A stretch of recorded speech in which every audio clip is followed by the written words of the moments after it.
Then, General Ricardo takes his own life, choosing to remain as a ghostly guardian shackled by guilt. Years pass, and regret gnaws at him as he blames himself for everything that transpired. Despite knowing the outcome, Ricardo is condemned to witness the tragedy unfold again and again. He understands that the damage was a result of their own choices, and now it's too late to turn back. He longs for this nightmare to finally come to an end. As the battle concludes, Leon's gaze lands on a peculiar crown and weapon artifacts that once belonged to the vanquished demon. Spina approaches, examining the weapon closely. He taps it lightly, noting its sturdy metal construction and potential usefulness. However, Leon interjects, revealing a troubling truth. The weapon is corrupted, tainted by evil, and worse still, it appears to trap souls within its grasp. Without hesitation, Sir Spina offers to destroy it. Trusting his judgment, Leon relinquishes the weapon into Spina's capable hands. Just then, a voice calls out from behind its goddess Plo, summoning Leon. Leon turns to the goddess, presenting the crown he took from the fallen enemy. It might be too tainted, something unfit for your eyes, he warns. However, Goddess Plo gently nods, expressing her desire to see it. As she examines the crown, a flicker of recognition crosses her face. This crown, she explains, is a symbol shared by all evils of pleasure. It is steeped in wickedness, for it lures the innocent into false dreams, especially the young. It's truly sickening. It's a weapon forged from lies and temptation. The goddess Plo scrutinizes the crown, sensing that there may still be something to extract from it, a trace of energy or a hidden truth. Leon confesses that he intended to destroy it all along, believing there's no worth in retaining such a cursed artifact. After hearing his resolve, Goddess Plo offers him a choice, reminding him that if he truly desires it, she is willing to let him take it.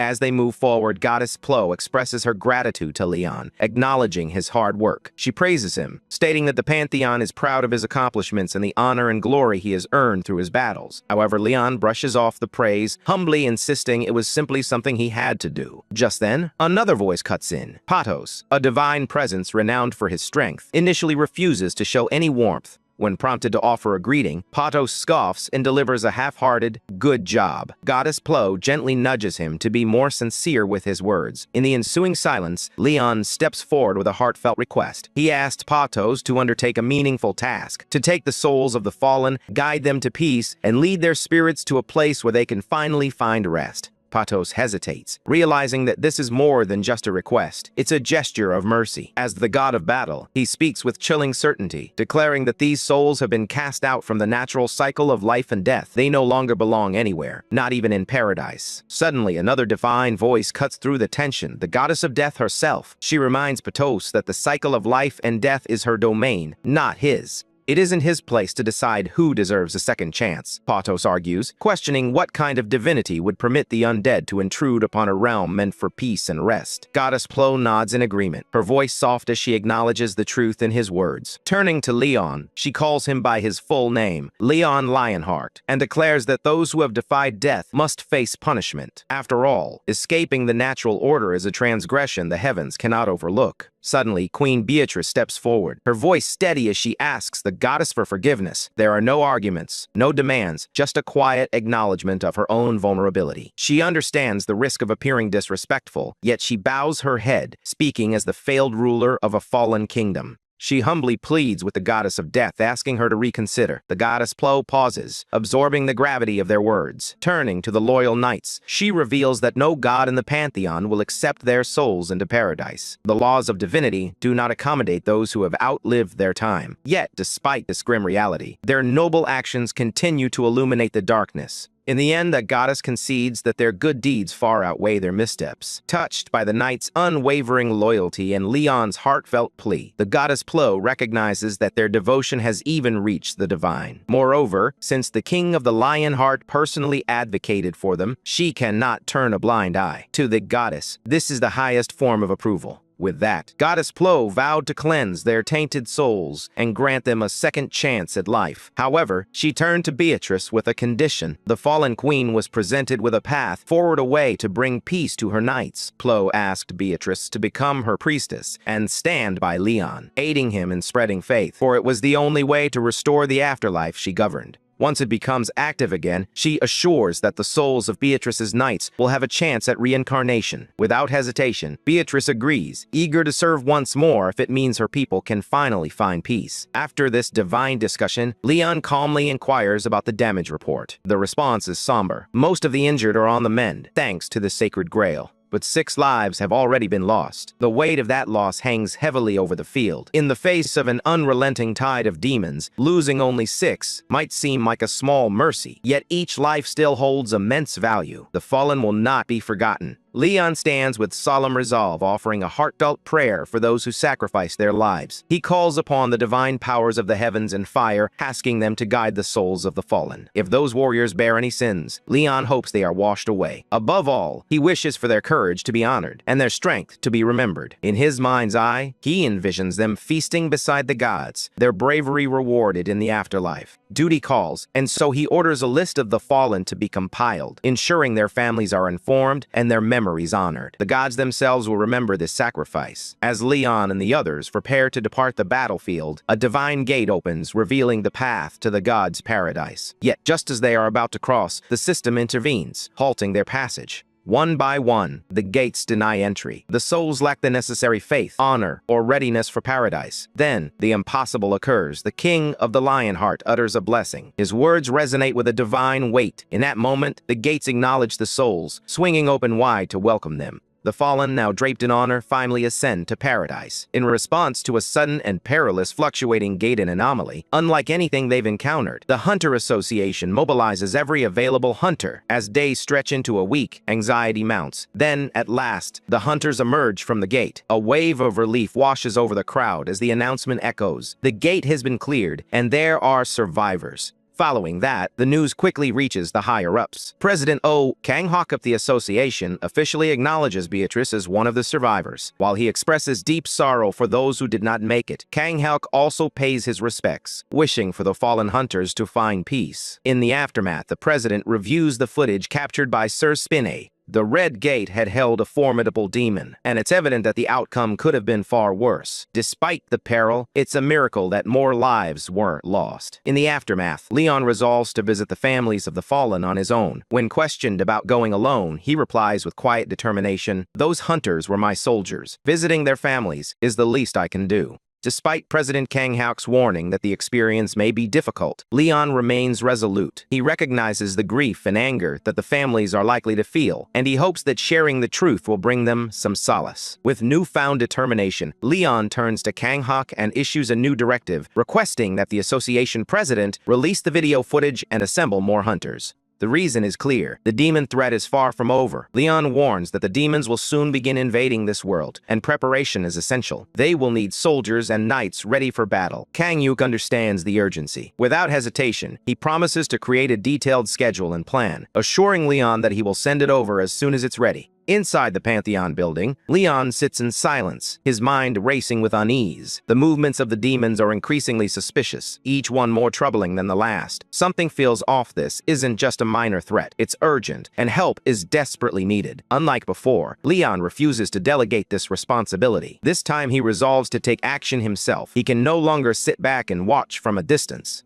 As Leon arrives, the guards and holy servants greet him with profound respect, hailing him as the greatest Grail Guardian. Anjek, a high-ranking soul within Paradise, steps forward to meet him. Leon inquires about life in Paradise, and Anjek replies that it has been peaceful, all thanks to Leon's unwavering protection. Leon's gaze sweeps across the familiar faces around him. Sir Gildas, Sir Antok, and all the former warriors and companions appear healthy and radiant in this serene realm. As they move forward, Leon praises their condition. One of them chuckles, remarking that they would have arrived sooner if they had known how pleasant it would be. Leon quickly scolds him, reminding him not to joke about such matters, especially in a place where so many sacrifice their lives for peace. Leon encounters Argon, the former king of Lionheart. Despite his apologies for interrupting Argon's peace, the king reassures him that it's no trouble at all. After all, they are bound by the same spirit and duty. Curious, Leon inquires about any new souls arriving. Argon replies that it has been 180 years since the last ones came, but those who did are being well cared for. Relieved, Leon swiftly reveals his true purpose.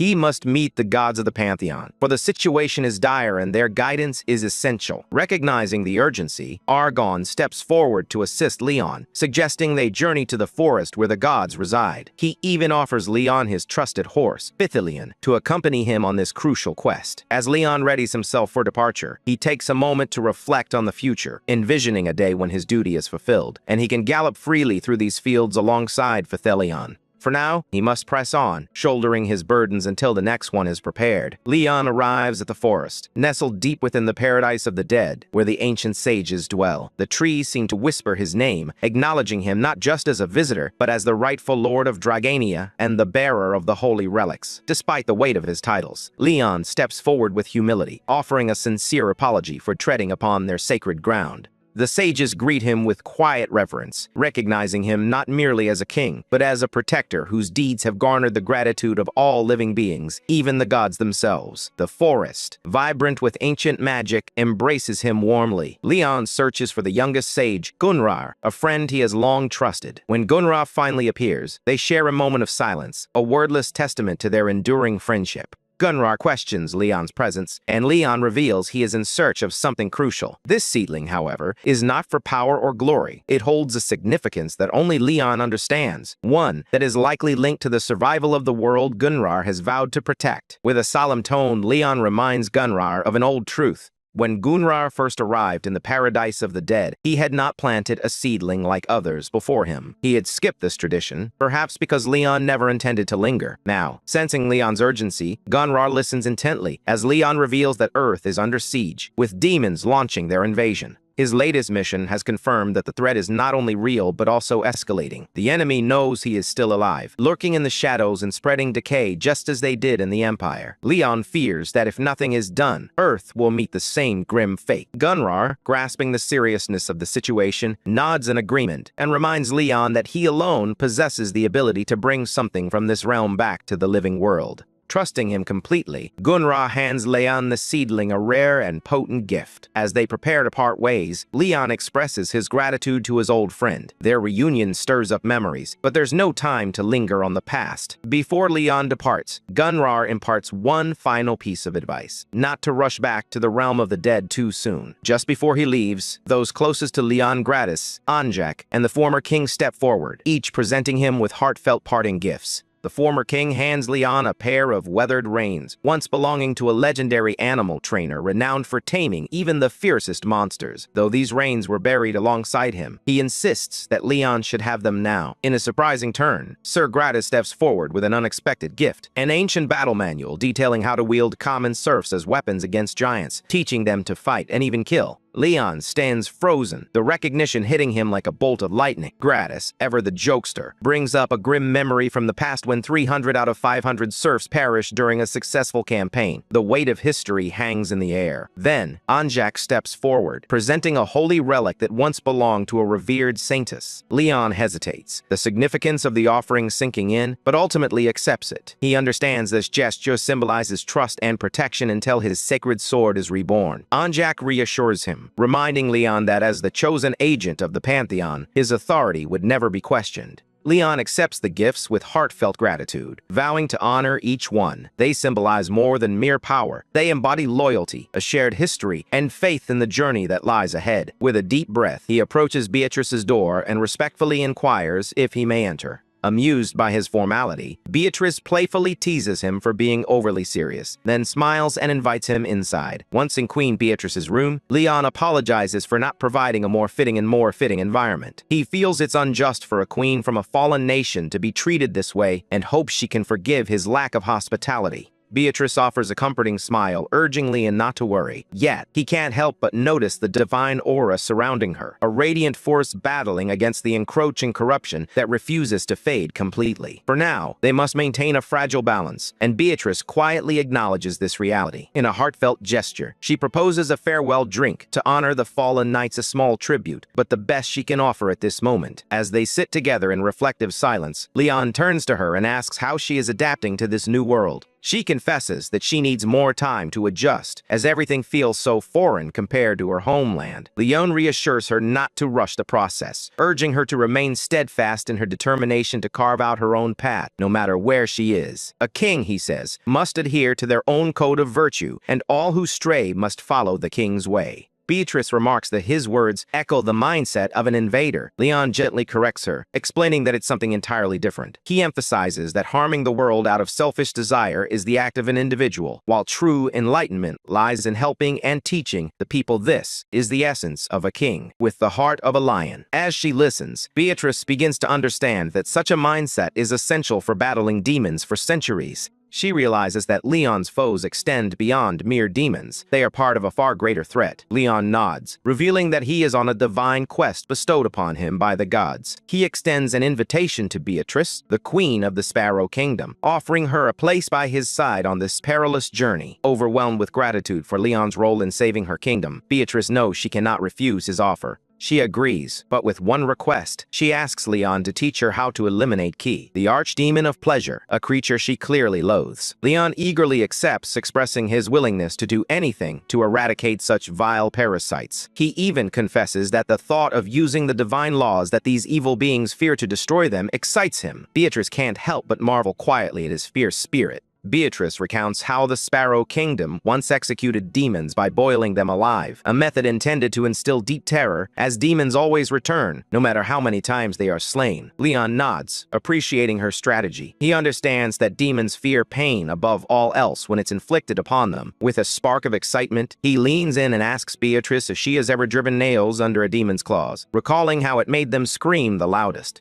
Beatrice, without a moment's pause, shares that she used to skin demons and roll their hides over nails, prompting Leon to chuckle and remark on her creativity. Their dark humor is abruptly interrupted when Hari bursts in, greeting them with a respectful bow. Leon casually instructs Hari to pour some tea, while Beatrice adds a request for something warm. As Hari pours tea, Leon assigns him a new task. He is to serve Queen Beatrice for a time. Beatrice hesitates, attempting to decline, but Leon firmly asserts that a royal deserves nothing less than proper treatment and respectful servants. Turning to Hari, Beatrice inquires if he truly is the one they speak of, to which he responds nervously. An undeniable energy radiates from her, and Hari, intrigued, asks to examine her more closely, pondering how Beatrice could so effortlessly detect his unique abilities. Leon instructs Hari to swing her sword, emphasizing that after serving him for some time, she deserves proper guidance. Honored yet nervous, Hari draws her sword and takes a swing, only for Leon to quickly intervene. "Your movements are too large," he points out. Hari freezes, suddenly aware of her mistake. Leon continues, "While wielding a sword requires strength, it's the short and precise movements that truly matter."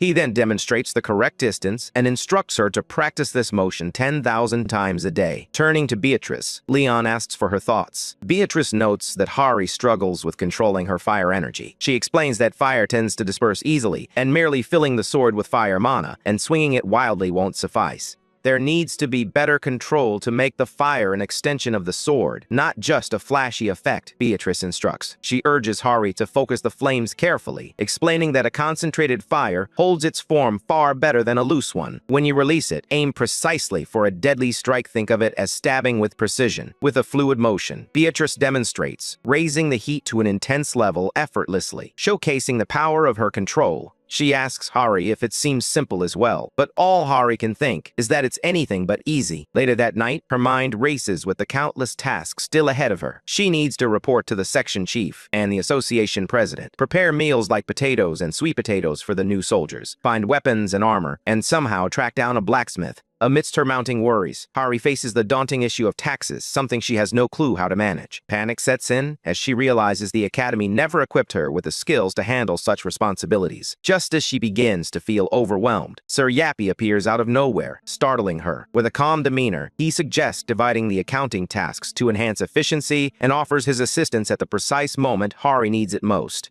Hari breathes a sigh of relief, recalling that Sir Yappy is a supercomputer perfectly equipped to handle the complexities of their situation. True to form, Sir Yappy launches into an explanation, effortlessly discussing big data, applying hunter administration laws to manage meal costs, and confirming that the registration for equipment and armor production is all set. He also informs Hari about the surge in crop prices at the Naju Plains and suggests applying for special agricultural support benefits. Furthermore, Sir Yappy recommends utilizing the Panon farm for added advantages and highlights opportunities for additional tax benefits. He emphasizes that welfare and other support are available for the families of the trainees as well. Hari watches in awe as everything is organized in the blink of an eye. Although she doesn't fully grasp what Sir Yappy just explained, she feels a deep sense of gratitude for his assistance. With a calm demeanor, Yappy reminds her to reach out again if any further issues arise. Encouraged by his words, Hari hesitantly raises one more concern. Since she will be serving Queen Beatrice, she wonders if she should acquire suitable attire for the role. Sir Yappy straightforwardly proposes a maid uniform, leaving Hari feeling a bit flustered. In the Lionheart Kingdom, where the culture mirrors that of medieval European kingdoms, it's customary for servants to don such attire. With a calm demeanor, Sir Yappy elaborates that, based on his analysis, requesting a maid uniform is indeed a sensible choice. Hari breathes a sigh of relief, her earlier worries about being scolded for her cosplay-like outfit now fading away. Sir Yappy steps in, offering to order a suitable maid uniform, confidently relying on big data for guidance. Trusting the supercomputer implicitly, Hari eagerly agrees. Little does she know, the data Sir Yappy is using is drawn from the latest online fashion trends, not exactly what she had in mind. Without grasping the true context of the real world, Sir Yappy unwittingly purchases the hottest item on the market, a flashy, heavily censored Rainbow Magic Girl ribbon stocking set. It's been touted with comments like "boyfriends love it" and promises of frequent wear. Trusting big data without question, he makes a significant misstep, leaving Hari completely oblivious to the peculiar influences that shape modern online shopping trends. At Hunter Academy, Kim Jae-hyuk, a top student, surveys the large crowd and remarks that more people have gathered than he anticipated. Nearby, Han Soo-ho, another standout from Class A, nods in agreement and reflects on the events of a few days prior. It all began when Leon made a visit to the academy. Rather than seeking out ordinary soldiers, he declared his intent to find the next generation of knights. Leon proposed to teach them not just swordsmanship, spearmanship, and horsemanship, but also theology. The mention of theology left the students puzzled, and they began to whisper among themselves. Those specializing in archery seemed particularly anxious. One student hesitantly voiced their concern about their focus on archery, but Leon quickly dismissed the remark, asserting that such a mindset was fitting for a soldier, not a knight. His blunt and demanding words led many students to perceive him as arrogant and unreasonable. Initially, complaints flooded in as they questioned the necessity of studying theology or divine law, wondering if they were being groomed for the priesthood. However, Leon remained calm, offering them a simple yet profound glimpse into the essence of divine law. Despite their initial resistance, the students soon found themselves captivated by his insights. The students stood in stunned silence as they beheld Leon's overwhelming power of force that granted anyone abilities akin to magic, yet was not true magic. It surpassed anything they had ever encountered, leaving them in a state of awe. Among the crowd, Chae-young Soyeon from Class A was also present. Previously furious when Kim Jae-hyuk had called her a peasant, she now issued a warning to her peers to be cautious in how they addressed her. As the granddaughter of the Divine Sword Guild's master, she feels an undeniable pull to join, especially after witnessing Leon's extraordinary abilities firsthand. Meanwhile, Kim Jae-hyuk and Suho catch a glimpse of Pantheon TV, a popular channel boasting over 500,000 subscribers, airing a video discussing divine laws and the mysteries of fluctuating gates. The videos explore various topics, including how D-rank hunters managed to survive through divine laws and the advantages of regular worship and prayers dedicated to goddess Demira. Amidst this, Suho catches sight of Hari and affectionately greets her with a warm "Nuna."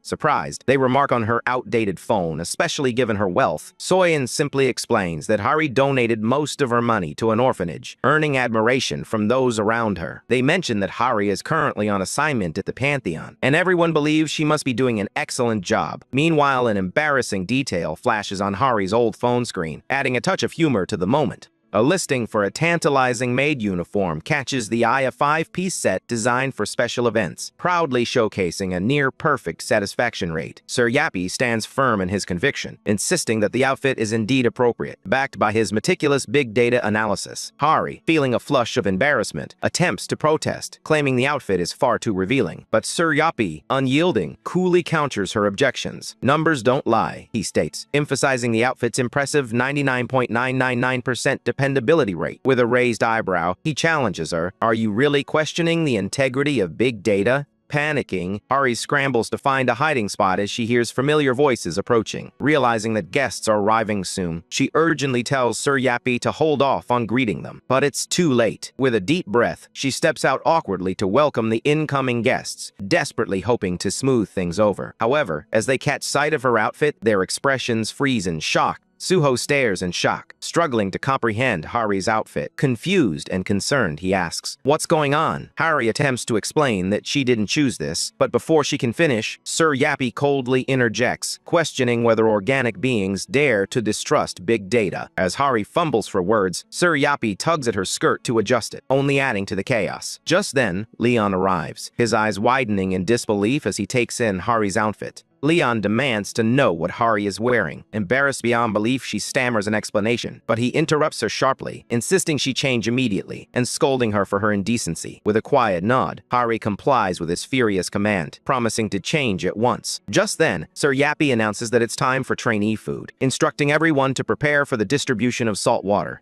Hari can only sigh as the situation spirals further out of control. What was meant to be a heartfelt reunion with her respected juniors has devolved into chaos. Meanwhile, on Jeju Island, a foreboding red gate stands ominously. After a long and exhausting journey, the Golden Lion Guild, led by Hwang Gumchum Chael, finally arrives. With a wry smile, Gumchul quips about how swiftly they boarded the flight at the mere mention of money, unabashedly calling out their own greed. Hwang turns to her sister, emphasizing the dire state of their guild's finances following the devastating losses at the Cheongju Gate. "We need to recover somehow," she insists, "even if it means taking on risky missions like this one." Around her, about 40 other guild members stand ready, their determination palpable. Just then, a familiar voice cuts through the tension. "Hwang, it's Lee Young-wan," making her entrance. Hwang playfully teases Lee, bringing up the government blackmail scandal that had caused him to disappear for a time. With a smirk, Hwang then inquires whether Lee was specifically selected for this perilous mission.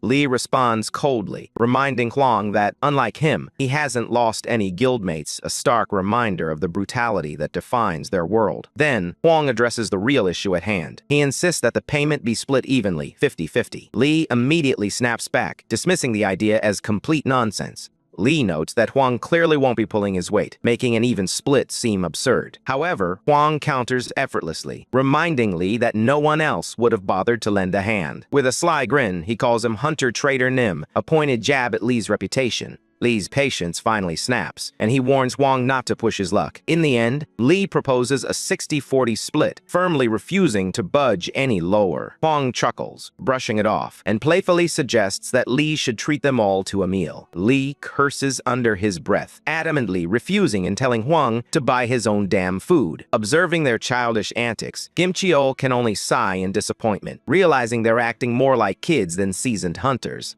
Ha! Yuri suddenly sneaks up from behind, making Kim Kyeol jump in surprise. He quickly scolds her, urging her to make some noise when she walks around to avoid startling him again. However, Yuri retorts, reminding Kim Chul to speak more politely. Despite the tension between them, the gathered hunters are acutely aware of the significance of this moment. With 3 S-rank hunters and 1 on the verge of reaching that level, they've assembled just in time right before a dungeon break. Confident in their strength, the group believes they can tackle a lower black S-rank gate. With determination, they move as one and step through the crimson portal into the dungeon, only to be met by an overwhelming presence that sends a chill down their spines. A knight clad in radiant holy armor steps forward, introducing himself as Geovric, an honorable Grail Knight of the Lionheart Kingdom. In that instant, a quest is set in motion. They must rescue those who are being mercilessly slaughtered. The objective is clear and straightforward: defeat the notorious magnificent Govric. Upon entering the dungeon, the group is confronted by a towering armored knight. Geovric steps forward, demanding an explanation. "Why did you harm the royal military?" he challenges, his grip tightening around his warhammer. "Your answer will determine what I do next." Jim Cheol and the others exchange bewildered glances, utterly perplexed by Geovric's accusations. However, it soon becomes clear that it was all a misunderstanding. One of the group members, Lee, clarifies that they were initially attacked by one of the knights and only fought back in self-defense. Hearing this, another knight, Deleon M. Shane, is summoned. Geovric reprimands Deleon sternly, warning him that his impatience could lead to disaster and accusing him of tarnishing the goddess's name with his reckless actions.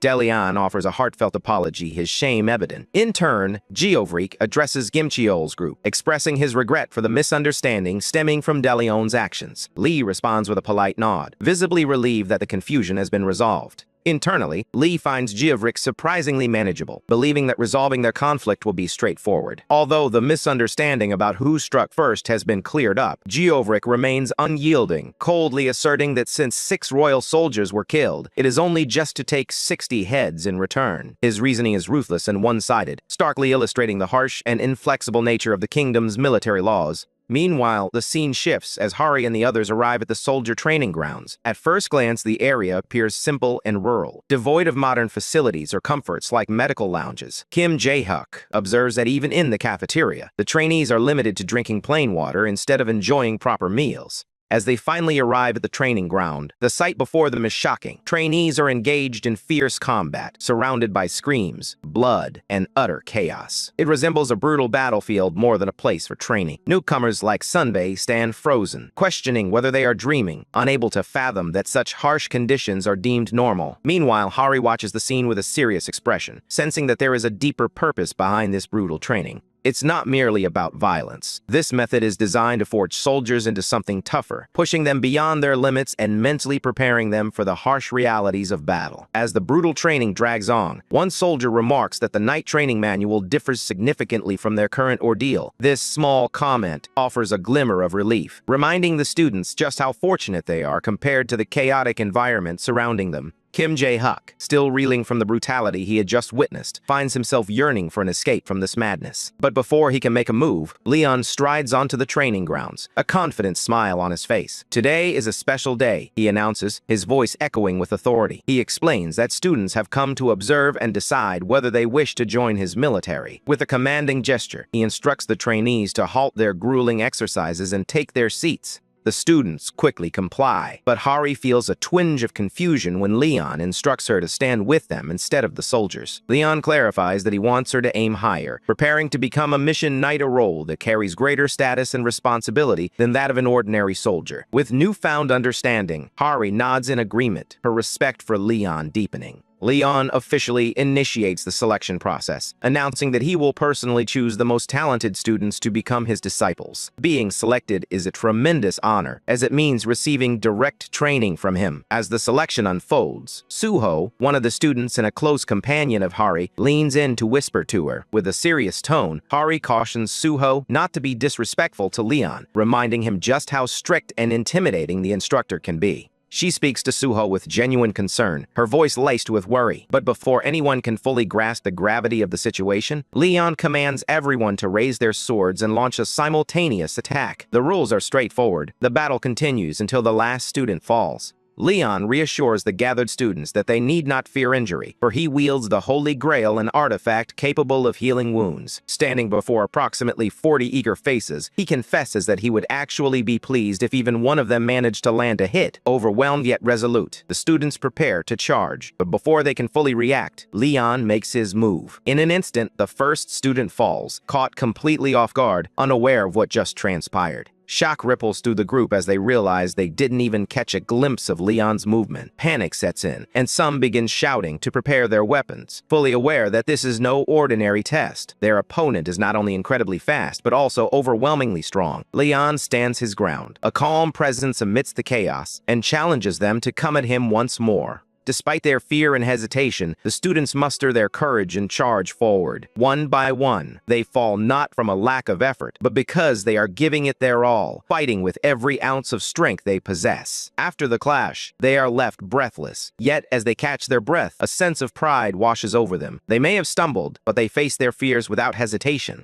Kim Jae-hyuk confesses that he was initially caught off guard, but soon he fought with all his might. Harry reflects on the battle, likening it to the grueling experience of raiding a formidable boss monster. She can't help but notice that Leon displayed no vulnerabilities throughout the entire fight. Meanwhile, Leon commends their efforts, stating it wasn't half bad, and recognizes that they've regained enough physical strength to continue their training. Leon transitions into lecture mode, outlining the distinction between a soldier and a knight. Training soldiers, he explains, is a straightforward process focused on physical endurance and relentless conditioning. However, knights demand a more profound level of training. He establishes clear expectations, emphasizing the depth of commitment required for this noble path. The first group, those who withstood his challenges the longest, must strengthen themselves to the level of a kingdom knight. Meanwhile, the others need to improve by at least one full rank. One student hesitantly admits they don't fully grasp the standards Leon is applying. In response, Leon remains calm, taking the time to explain the knight system of his kingdom.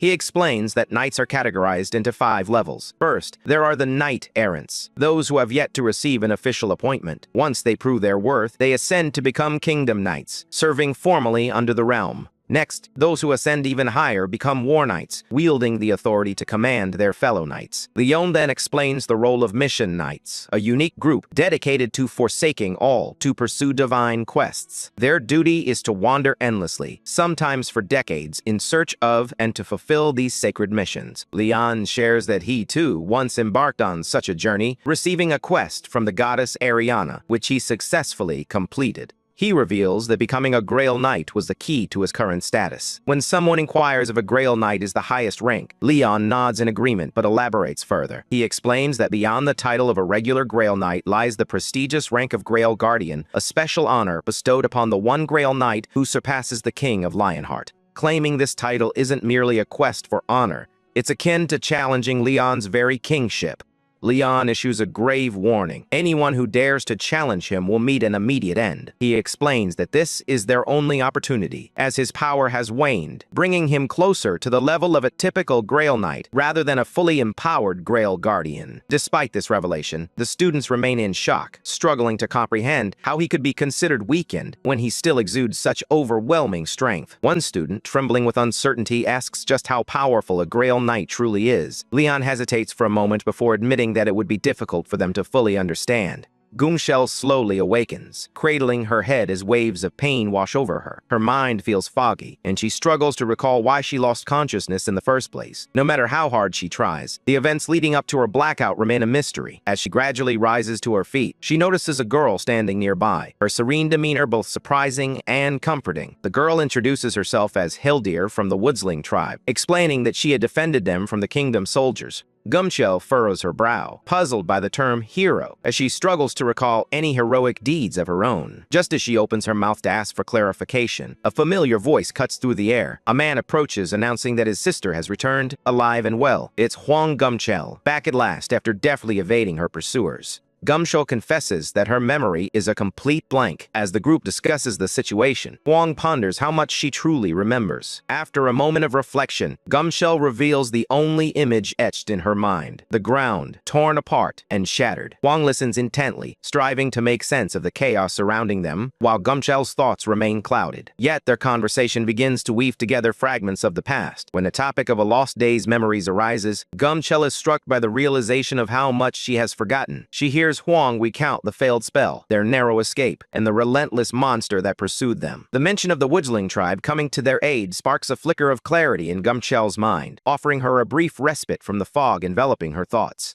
Gumshell discovers that during the battle, she was struck by a hammer and has been teetering on the brink of death for 2 long days. Stunned, she inquires about the healers, only to learn that they were powerless to assist her due to a curse cast by Jovarik, the Grail Knight. This curse twisted the very essence of healing into something destructive, leaving Gumshell in a state of disbelief. Her gaze drifts to the unfamiliar markings adorning her skin. They feel peculiar at first, but Hilda reassures her, explaining that they are part of a healing spell, intricately etched to aid her recovery. Each symbol carries significance, rooted in an ancient practice of the local tribes. Gumshell studies them more closely, quietly acknowledging how they almost appear cool despite the circumstances. As she pushes herself upright, her sibling gently checks to see if she can stand, reminding her that a meeting is about to begin, and everyone is expected to attend. Moments later, the tribal chief, Beldi, steps forward and speaks in a grave tone. He explains that for years, the Crown's army has relentlessly attacked their people, branding them as heretics. Many suffered horrific fates, with some even being skinned alive. Yet, despite the brutality, the tribes refused to surrender. 3 entire tribes were annihilated along the way, but their spirit remained unbroken. In their darkest hour, when all hope seemed lost, they turned to the gods, praying for the strength they could not muster alone. In response to their desperate pleas, the heroes answered the call. Wang reflects on the formidable strength of their enemy. Despite the presence of 3 top-ranked hunters and a raid team of over 100 fighters, they struggled to maintain their ground. Jelvrik was no ordinary adversary. His armor could absorb a direct blow from a colossal beast without so much as a scratch, and his body had the uncanny ability to heal from even the most severe burns. To make matters worse, his army was equally resilient. As long as he remained alive, they shared an unbreakable strength, healing swiftly and standing resolute. The only thing that truly affected him was Yanta's special weapon, crafted specifically to pierce through heavy armor. It was the sole source of any injury he sustained. After all they had endured together, the tribe felt a deep gratitude for the hero's sacrifices. Now, they were eager to assist in any way possible, asking for nothing in return. Meanwhile, the scene shifts to June Ranch on Jeju Island, where one of the cadets suddenly shouts in surprise upon seeing a real horse for the first time. After completing their basic training and tests, the Academy cadets have been brought here by Leon for their next phase of learning. The serene ranch offers a stark contrast to the rigorous environment they are accustomed to. For some, even a simple sighting of a horse can feel extraordinary. Shortly after Leon arrives at the ranch, greeted with respect by those around him, he scans the area, quietly noting that the horses look decent. Not exceptional, but certainly good enough. He expresses his gratitude to the ranch staff for organizing everything on such short notice before getting straight to the point. He's here to find a war horse. The staff buzz with excitement and pride as they share that their horses hail from renowned racing bloodlines, celebrated for their strength and speed. Leon listens intently, offering a measured response. A horse's true worth lies in its lineage, he remarks. Then, turning to the cadets, he adopts a serious tone. For a knight, a horse is more than just a means of transport. It's a lifelong partner. Building a connection and moving as one is essential, both in battle and in life. Leon encourages the cadets to wander the field and select a horse they feel a connection with, emphasizing the importance of forming a bond before riding. Excitement fills the air as the cadets cheer, brimming with enthusiasm and determination to give their best effort. As they survey the expansive field, Beatrice quietly marvels at the sheer number of horses, feeling a bit overwhelmed by the sight. Leon expresses his gratitude to the queen for meeting him on such short notice. She responds warmly, noting that it would have been impolite to decline. He then offers to assist Beatrice in any way he can, and she accepts with a gentle smile, pleased to share this moment with him. Together, they stand at the center of the ranch, taking in the majestic horses that surround them. Beatrice gives a brief nod, acknowledging that the horses look quite decent. Leon then turns to her, offering a ride. Without hesitation, Beatrice agrees and asks for his recommendation. He gestures toward a sleek black horse nearby, suggesting she give it a try. With a smile, Beatrice accepts and strides over to the horse. Leon then turns to Hari, encouraging her to choose a horse as well.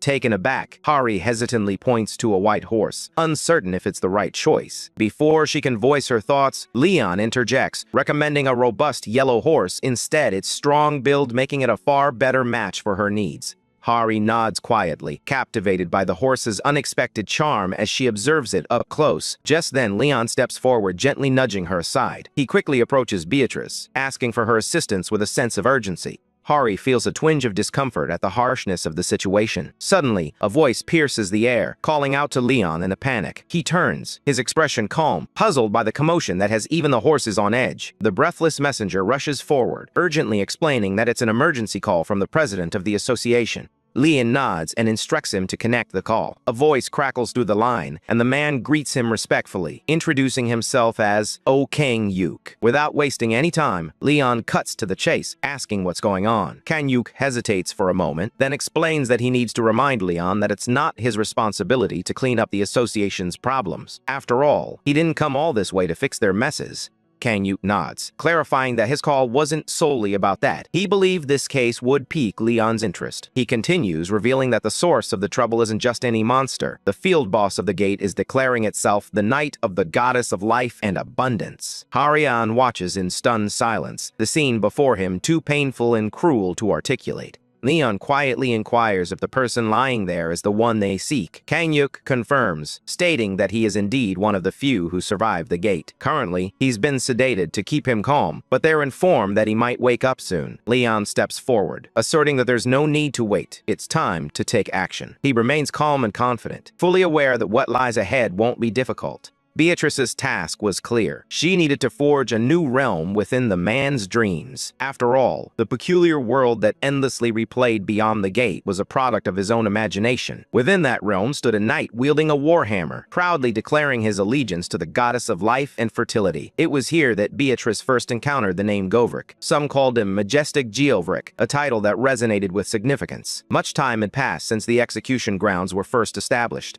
As Beatrice surveys the scene, she contemplates whether the individuals involved were hunters, though it seems unlikely. Whoever they were, they employed ruthless tactics, scorching the earth to eliminate every trace of life, leaving nothing behind, not even a seed. Noticing the meticulous details being revealed, Beatrice comments on the depth of knowledge behind it. Leon, with a hint of nostalgia, reminds her that he once did something similar during his days hunting orcs. Though the place has long been abandoned, remnants of its past still linger, hinting at the events that unfolded here. Beatrice is called upon to move forward, but as she does, she can't help but notice how swiftly Leon has advanced, leaving the rest of the troops and Sir Yappy behind. This raises her suspicions something must be amiss. Leon pauses, recognizing that his actions might have come off as inconsiderate. However, he quickly emphasizes a crucial point. Half-baked skills can be perilous. The urgency in his voice becomes evident. A Grail Knight is involved. Beatrice, her curiosity piqued, quietly inquires if he means Sir Govrik. Leon nods, revealing that Sir Govrik, once favored by Demera, was a Grail Knight from 3 generations past.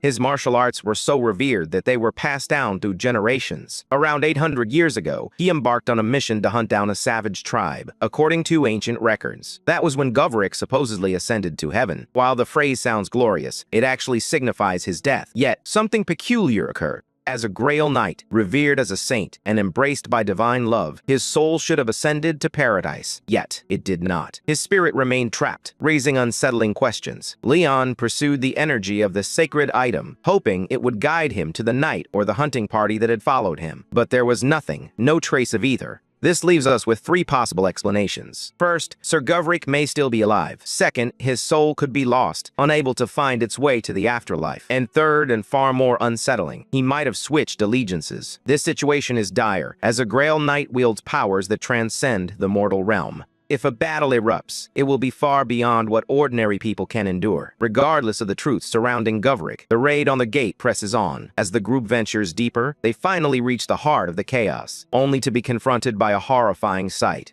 The bodies are arranged in a manner designed to convey a chilling message. This cruelty is not merely violent. It is calculated and deliberate. Witnessing such brutality ignites a deep anger, crossing a line that should never have been crossed. These crimes transcend the bounds of forgiveness, and those responsible must face justice. Even Leon, typically perceived as eccentric or predictable, cannot conceal his rage. Those around him interpret this as a clear sign. Hari comes to understand that beneath Leon's eccentric demeanor lies a steadfast leader, one who resolutely opposes injustice. The soldiers are summoned to attention, and Hari, along with the others, is instructed that from this moment forward, they must follow only Leon. They are cautioned not to trust their eyes or the whispers of their minds, for illusions can be perilous. Without hesitation, everyone rallies behind their king, united in purpose. Time is slipping away, and there's no room for delay. The enemy is drawing near. Their presence begins to unleash chaos, with wild, anguished screams echoing in the air. Whoever lies ahead is not holding back.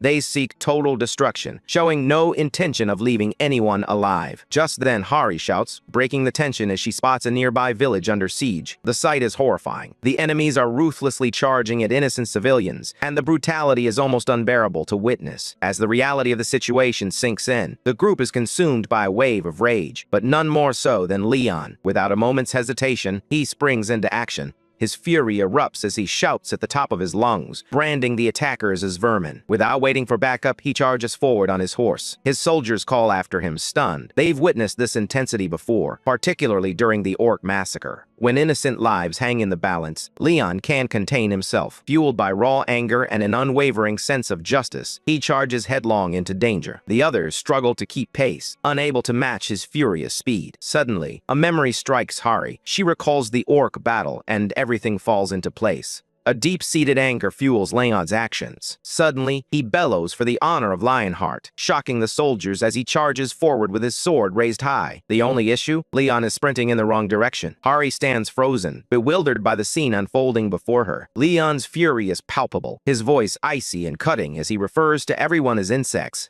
He refuses to listen or explain. Instead, he fixates on his next target and urges his stallion to charge ahead. The air grows tense as everyone around Leon freezes, sensing that something is amiss. Rather than striking down the enemies before him, Leon diverts his attention to the very soldiers he was meant to protect. Whispers ripple through the crowd, confusion etched on their faces as they struggle to comprehend his actions. But deep down, Hari senses that something is off. Leon isn't acting like himself. Clenching her fists, her heart races. If no one intervenes, more people will be hurt. Without a moment's hesitation, she resolves to confront Leon. Just then, she hears someone call her name, causing her to pause mid-step. Beatrice urges her to trust Leon, insisting that there's always a reason behind his actions. Hari hesitates, uncertainty clouding her mind, but Beatrice's words linger, prompting her to ponder their truth. Meanwhile, up ahead, Leon fights with relentless ferocity, slicing through enemies with disdain, calling them nothing more than garbage. Leon has already shattered records, consumed by the heat of battle. Hari wonders aloud if Leon is merely fighting out of anger, but Beatrice shrugs, acknowledging that Leon often gets carried away in the thrill of combat. They ultimately concede that there's nothing they can do to rein him in now.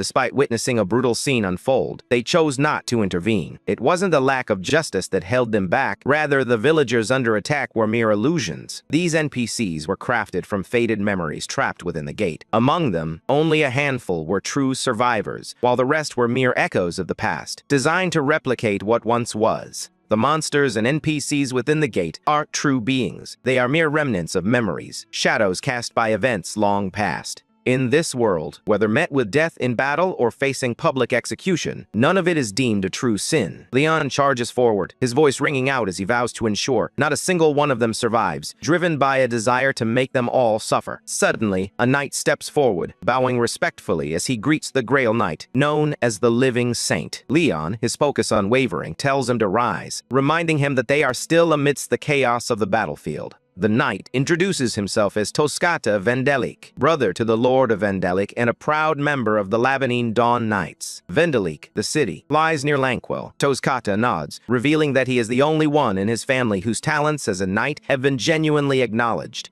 He hadn't begun his pilgrimage yet, but he intended to after completing this mission. Leon replied softly, admitting he didn't remember ever hearing the name Toskata Vendelik. If Toskata had indeed become a Grail Knight, they would have crossed paths in paradise. That could only mean one thing. Leon surveyed the knights standing before him, their faces unfamiliar and their names lost to time. Once proud warriors, they had faded into obscurity. He felt the weight of their legacy pressing down on him. With a steady voice, he introduced himself, determination shining in his eyes. Leon Dragania Lionheart, the ruler of Dragania, stands as the chosen bearer of the Lionheart, a title bestowed upon him by the goddess of light and justice, Ariana. Toskata takes a step back, visibly shaken by the divine aura that Leon radiates, questioning whether this is some sort of elaborate joke. Leon stands resolute, declaring that no true knight would ever lie about being the king of the Lionheart. He realizes that, in their time, the king must have been someone entirely different. Toskata, however, nods in agreement, choosing to place his trust in Leon. Turning to the gathered knights, Leon confirms that they have come to raid the barbarians. He identifies the War Knight among them, and inquires once more about the Grail Knight, specifically asking who possesses the power of life and fertility. The knights respond without hesitation, naming Sir Jovrik. With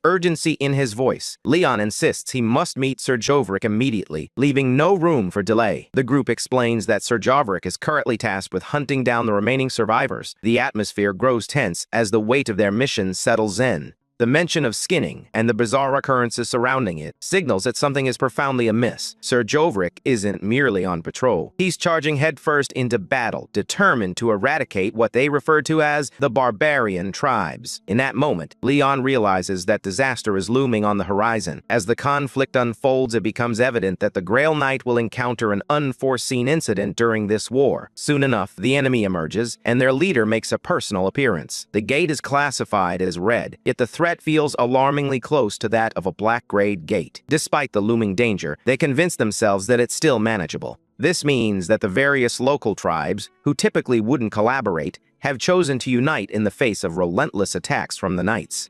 These raids have compelled them to set aside their differences and stand together as one. Despite their alliance, the knights still possess greater numbers and resources than all the tribes combined. As the warriors ready themselves for battle, the effects of their blessings and seals begin to manifest. Mazor's Molar enhances their ability to penetrate defenses. The White Tiger's seal hones their speed and focus, while the Iron Bear's fur provides them with raw strength and fortified skin. At last, the Black Eagle's claw has diminished enemy resistance and provided a shield against the winds. Now, fully empowered, they prepare to enter a battle that could prove to be more than just another raid. It might very well be the pivotal moment that changes everything. Gyovrik reveals that the powerful seals he bears were bestowed upon him through the worship of the beast gods revered by the local tribes. These seals not only enhance his abilities, but also serve as a testament to his strength and divine favor. However, a familiar group of mercenaries emerges, having survived their last encounter with him only due to his mercy. This time, they return not to plead for their lives, but to challenge him. Their objective is clear. They aim to close the gate, and to achieve that, they must defeat Gyovrik. Remaining calm, Gyovrik offers them one final chance to surrender their weapons and leave peacefully.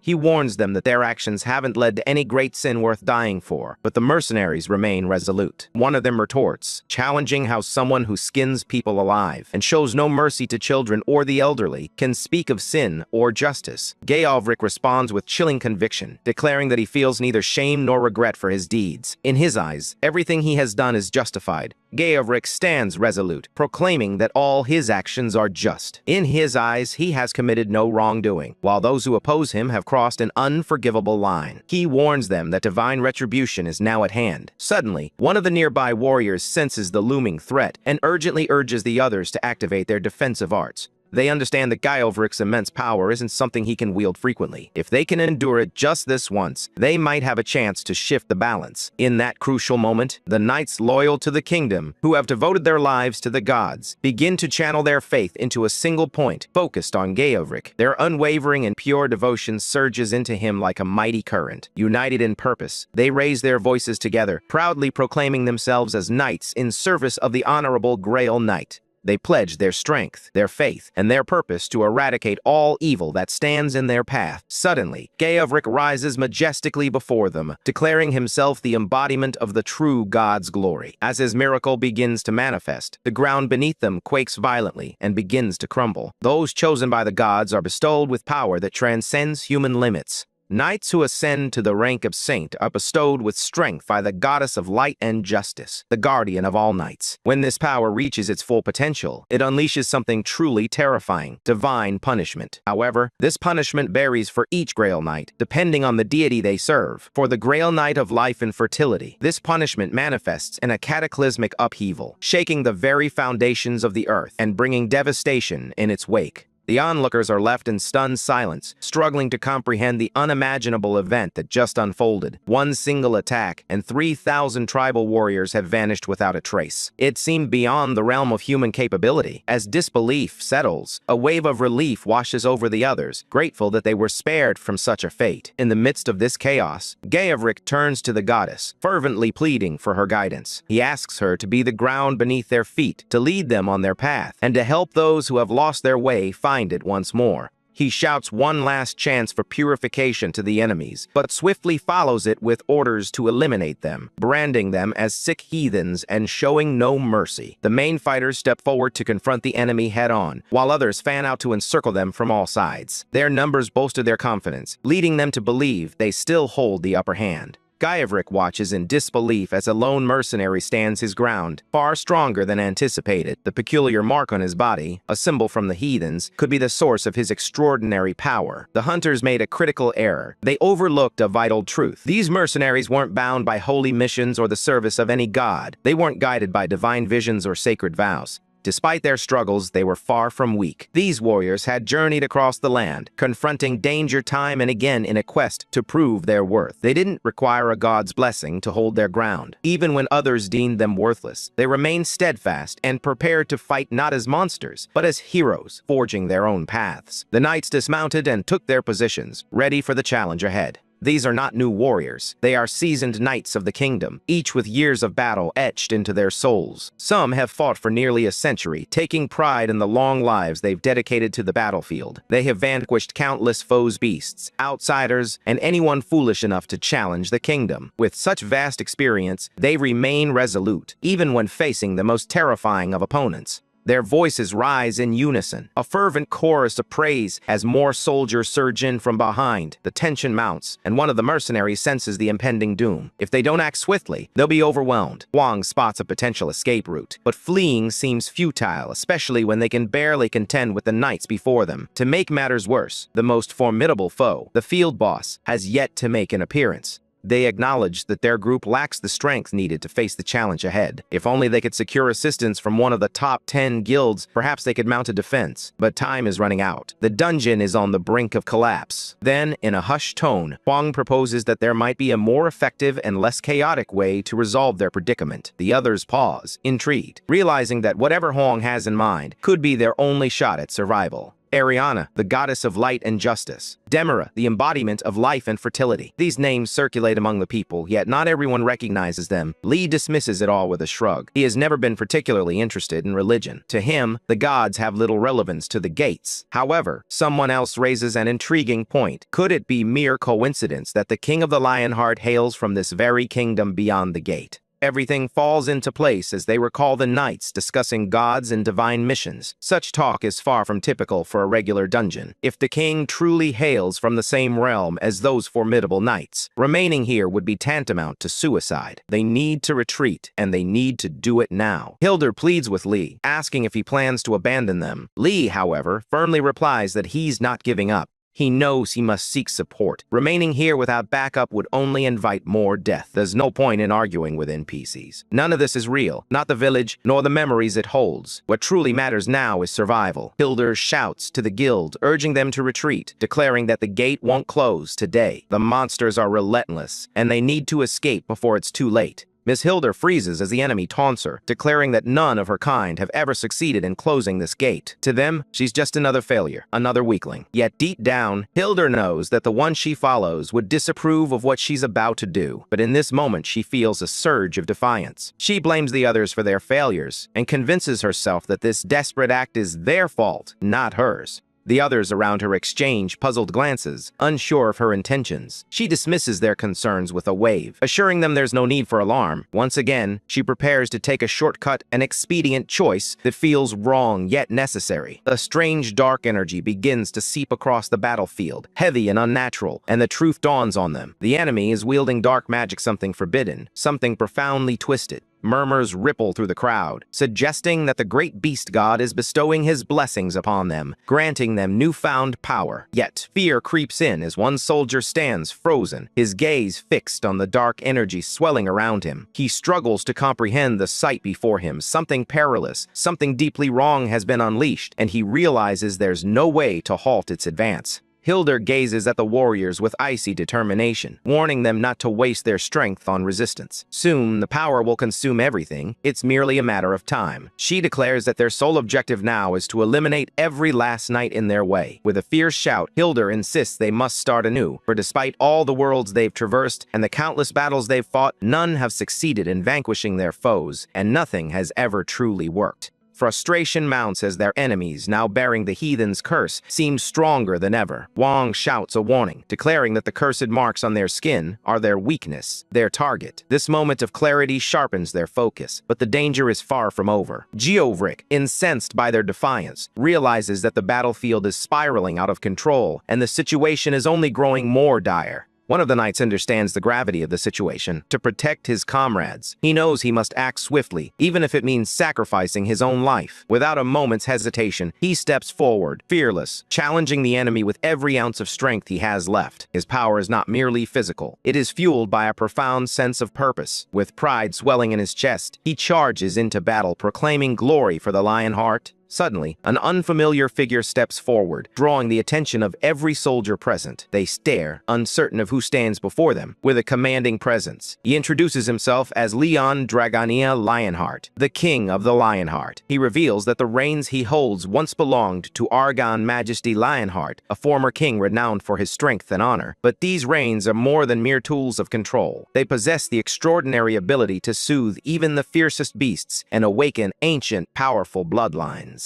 Handing them over without a moment's hesitation and plunging into battle is precisely the kind of choice His Majesty would make. Now, Stallion grips the reins, quietly embracing the weight of responsibility, grateful for the trust placed in him to carry on such a legacy. Just moments earlier, the atmosphere had grown tense. No matter how many enemies fell, more seemed to emerge endlessly, like a relentless swarm of rats. The knights advance relentlessly, cutting down their foes, yet the crowd remains unyielding. Hari hesitates, troubled by the harshness of the orders. Even children are being harmed, and it weighs heavily on his conscience. Sensing his turmoil, Leon steps in, reminding him that the kingdom and its knights act with purpose. He knows the grim truth behind the bloodshed. Each enemy bears marking symbols etched into their skin that signify their allegiance to the beast god. That's the reason behind it all, and why skinning holds such significance. Once they receive the marking and begin to wield its power, their souls gradually begin to decay. It's a subtle, insidious destruction that seeps in over time, corrupting them from the inside out. In that moment, Hari comes to a stark realization. There's little distinction between them and the demons they battle. The Yon stands resolute, reminding her that a gentle heart and discussions of human rights won't aid them in a fight like this.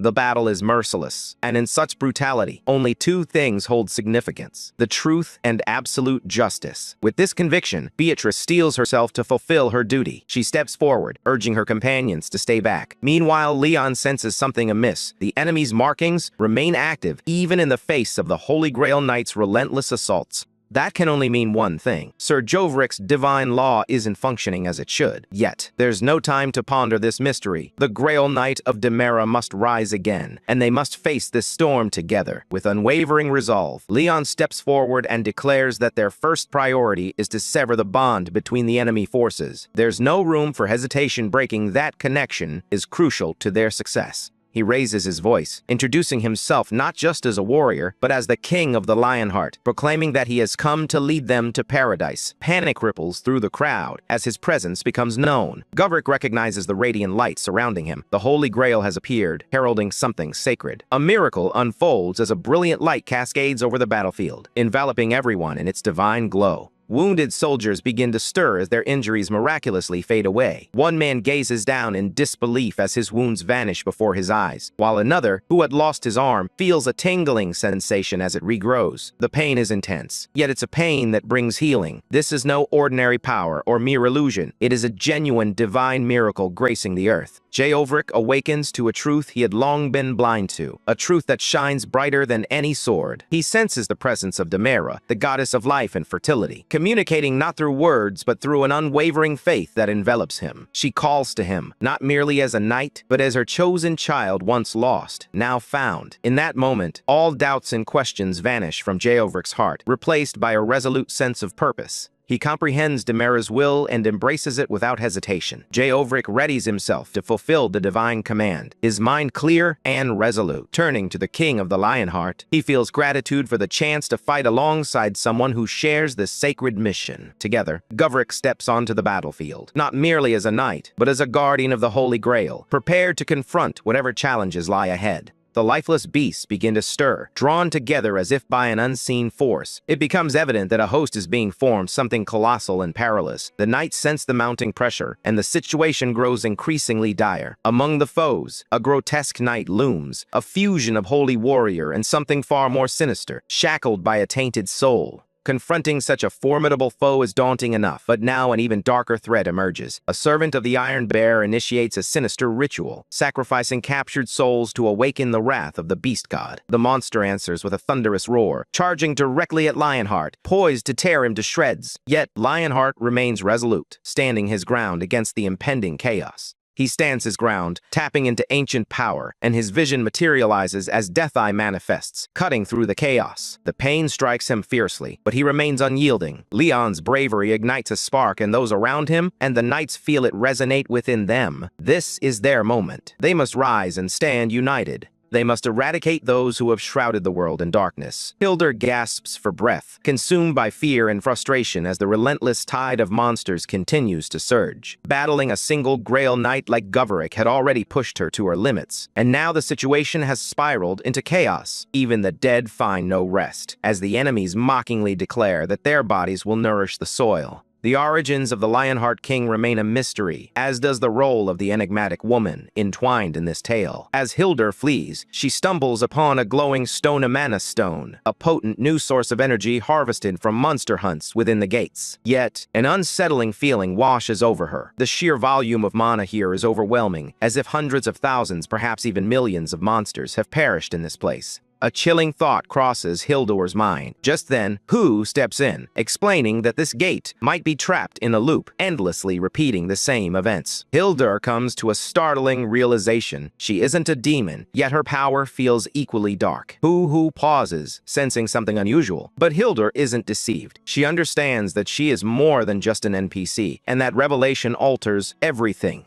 Hu senses Hildur's power, a presence she finds unsettling. Yet, she never lets an opportunity slip away. She recognizes her enemies even in this moment. With relentless determination, she is bending Hildur to her will, transforming her into a servant through sheer force. The spell Hu wields feels less like magic and more like domination, making it difficult to witness. Later, Hildur trembles, overwhelmed by confusion and pain. She berates her monsters as useless, as if this isn't her first time facing defeat. With a mocking tone, she taunts Hu, questioning whether she even remembers who her true master is. Hildur stands frozen, whispering a desperate prayer to the gods, but it's too late. Hu smiles coldly, declaring that the slave now belongs to her. Rage surges within Hildur's former slave, who calls her a cursed being, and vows to tear Hildur apart. Yet something far more ominous brews beneath the surface. The gate they find themselves trapped in is no ordinary battlefield. It is the domain of the beast god. The gravest concern is that if the other beast gods begin to manifest, even in part, it won't only be the warriors at risk. The very gate and the world surrounding them could crumble under the weight of their power, plunging them into a catastrophe far worse than anyone could have anticipated.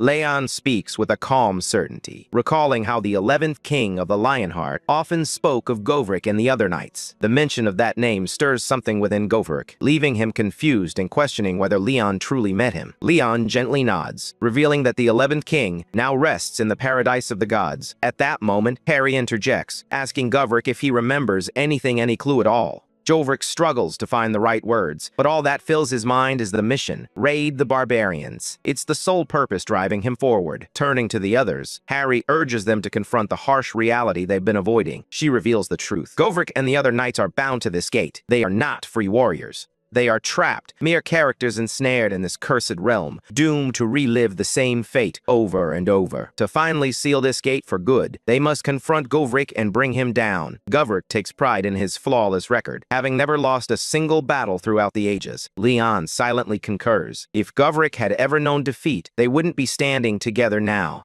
Suddenly, a monstrous enemy roars Leon's name, threatening to tear him apart piece by piece, causing the very ground beneath them to tremble. Leon's mind races as he contemplates whether there's any way to prevent the beast god's incarnation from descending. Hildur's cruel laughter echoes around him, taunting that it's too late to stop it now. The gate is already crumbling. The beast gods are poised to unleash their full fury to obliterate everything in their path. Leon hears Beatrice's warning, but stands firm, resolute in his decision. He knows that the knights who fought alongside him deserve better than to be abandoned. No matter how perilous the path ahead may be, he chooses to fight. Beatrice urges caution, cautioning that a direct confrontation could be too risky. Yet Leon remains undeterred. He understands that if they flee now, and a dungeon break occurs, the monsters would spill into the world, posing a far greater threat than anything lurking behind this gate. Leon stands resolute, ready to fight, but Jovrik interjects, revealing a crucial truth. The gate can only be closed when he falls. His defeat is the key to sealing it for good. Though his body trembles, his resolve remains unshaken. He urges the others to retreat and preserve their lives, telling Leon to conserve his strength for battles that lie beyond this fading world. There's no sense in wasting lives on ground that is about to vanish, he insists, his voice steady despite the weight of his words. Jovrik faces his fellow knights, his brothers and sisters in arms, and declares that the final battle has arrived. With the King of the Lionheart at their side, embodying the radiant glory of the gods, they must rise one last time. They will offer themselves in sacrifice, not from despair, but to ensure a brighter future for those who still draw breath. They choose to fall so that others may rise. Leon stands in silence for a moment, overwhelmed by the weight of loyalty laid before him. Jovrik's sacrifice has left him with a burden heavier than any blade or shield, yet it's one he vows to carry with pride. But Jovrik isn't finished just yet. He asks Leon for one final favor, just a bit more time. Closing his eyes, Jovrik prays, calling out to Goddess Damara, pleading for a blessing, a final gift before he fades away. He raises his hammer, channeling the last of his strength into it. Chosen by the goddess and loyal to the Lionheart, Jovrik pours every ounce of power he possesses into the weapon. He presents it to Leon, not merely as a tool of destruction, but as a symbol of trust and legacy. Until someone truly worthy emerges, Leon must bear this hammer. With a heavy heart, Leon acknowledges that no one may ever wield it as Jovrik once did. Despite everything, Jovrik remains steadfast in his belief in the king. Fighting alongside Leon has been an honor he will cherish until his last breath. Turning to his cavalry for one final time, he delivers his last command: to protect the king until every last one of them falls. His knights lift their heads with pride, responding without hesitation. Their lives have been honorable, and their mission is crystal clear. They shout one final blessing before retreating, their faith unwavering even in the face of impending doom. Ahead, Jovrik stands tall, reminding the world of his legacy. He is not just a warrior. He is a legend forged in the crucible of countless battles. With his own hands, he has slain over 10,000 enemies and faced more than 5 million on the tides of war, never once faltering. He remembers standing firm against 300,000 orcs, holding the line for the motherland when no one else could. He recalls the hard-won victory over the formidable ogre chief, a moment when hope appeared all but lost, yet courage prevailed. Through every battle, the goddesses Damara and Iriana stood by his side, while the god Patos reveled in their unwavering strength and indomitable spirit. Jovrik is more than just a knight. He is the Grail Knight of life and fertility. With his final cry, he summons his brothers and sisters to rise once more. Today, they march toward death not with fear, but with honor. They fight for justice, for the future, and for the name they carry. As they charge forward, their hearts blaze with glory, fueled by the radiant spirit of the lion heart that shines brightly behind them. Harry feels a weight pressing down on her, making it impossible to walk away. Even when Leon urges her to leave, she can't bring herself to turn her back on them. She wants to witness their final stand, to honor them with her presence. Leon, sensing her determination, doesn't insist she go. If she chooses to stay, then stay she will. But as the tension thickens, Harry senses something is amiss. Her voice quivers as the gravity of the situation sinks in, and she realizes what has just transpired. Jovrik has ascended. In the wake of this momentous event, Leon vows that the beast they worship, the god they bow to, will meet a merciless end. The Grail Knights begin their retreat, their purpose momentarily fulfilled, as the divine laws prepare to take shape and demand results, regardless of the cost. Meanwhile, Jovrik's final words resonate more powerfully than any battle cry. His sacrifice, loyalty, and strength will forever define this day. Leon silently vows to uphold Jovrik's beliefs. The ideals he championed will not be forgotten. Justice will be served, not merely in spirit, but through the king's forthcoming actions. Although Leon feels an overwhelming fatigue, it's a different kind of weariness than what he experienced in battle. In the past, after vanquishing countless demons, he never felt this weight pressing down on him. Now a deep ache stirs within him, and as time unfolds, Leon begins to grasp the reason. It's not the battles that drain him, it's the fear of losing those he holds dear once more. For that kind of loss cuts deeper than any wound. What terrifies him even more is the prospect of facing a future where he must fight alone. Yet, Leon understands that this is a journey he must undertake by himself, and this burden is one he cannot pass on to anyone else. Some burdens are meant solely for the one chosen to bear them. Just then, a voice calls out, and Hari appears before him. Leon glances at the clock, realizing how late it has grown. He wonders why Hari isn't resting like she usually does. She's always the first to unwind, lost in her favorite dramas after a long day. Yet tonight, she stands before him, sword in hand, as if waiting for something. Harry stammers, struggling to find the right words. She insists it's not a sudden revelation. Rather, everything they face together has awakened something deep within her. The battles, the sacrifices, the heavy burden of truth they've transformed her. Now, Hari feels an urgent need to seize the moment, to grow stronger not just for herself, but for everyone around her. Leon encourages her to raise her sword, eager to witness the strength she possesses. She straightens, a mix of nerves and pride coursing through her, yet she maintains her usual formal tone, speaking as she always has. Leon lets out a quiet sigh, pondering when she might finally drop that manner of speaking. With a fluid motion, he raises his sword and tells her to prepare. She quickly complies, gripping her weapon tightly. But the instant his blade swings, she stumbles back, rattled by the sheer force of his strike.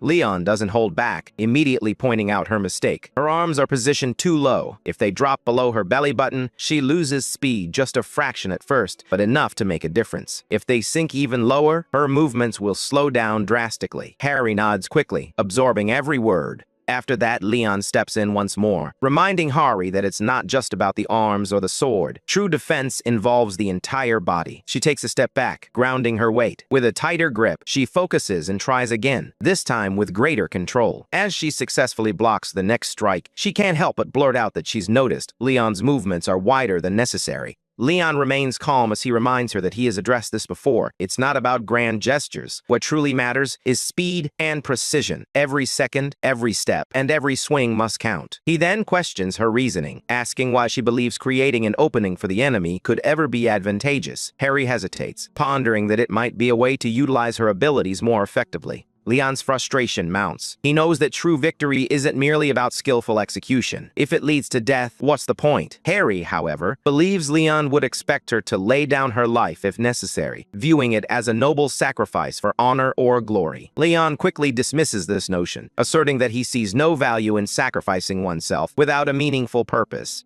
Later, Leon confronts her, questioning whether there's anyone in her life worthy of such a sacrifice. If there's no one, he says, then following the path of those who do becomes meaningless. The weight of his words hangs heavily in the air, and she lowers her gaze. Leon then instructs Harry to take a break. As Harry turns away slowly, he carries the burden of their conversation with him, the gravity of the moment lingering between them. Harry begins to notice that Leon hasn't been himself lately. His energy seems unusually low, and this worries her. Yappy tries to explain that Leon's body is reacting strangely due to pressure, but his words come out muddled. When Harry asks him to clarify, Yappy simplifies it. It's just stress, and Leon needs to take a break. Harry begins to ponder what activities Leon might enjoy in his free time. Yappy chimes in, suggesting that living beings often find solace in entertainment, particularly games, as they help ease the mind and bring joy during moments of rest. Harry attempts to envision Leon immersed in a game, but the image eludes her. Nevertheless, she is determined to discover something that might resonate with him. Harry turns to Yappy for suggestions, but he shrugs, insisting that picking fun games for humans isn't really his specialty. Frustrated, Harry thinks he could have simply said he didn't know instead of complicating things. Then a spark of inspiration hits her. Maybe Leon would actually enjoy something fun after all. The thought brightens her mood. As she contemplates this new idea, Yappy appears poised to elaborate further.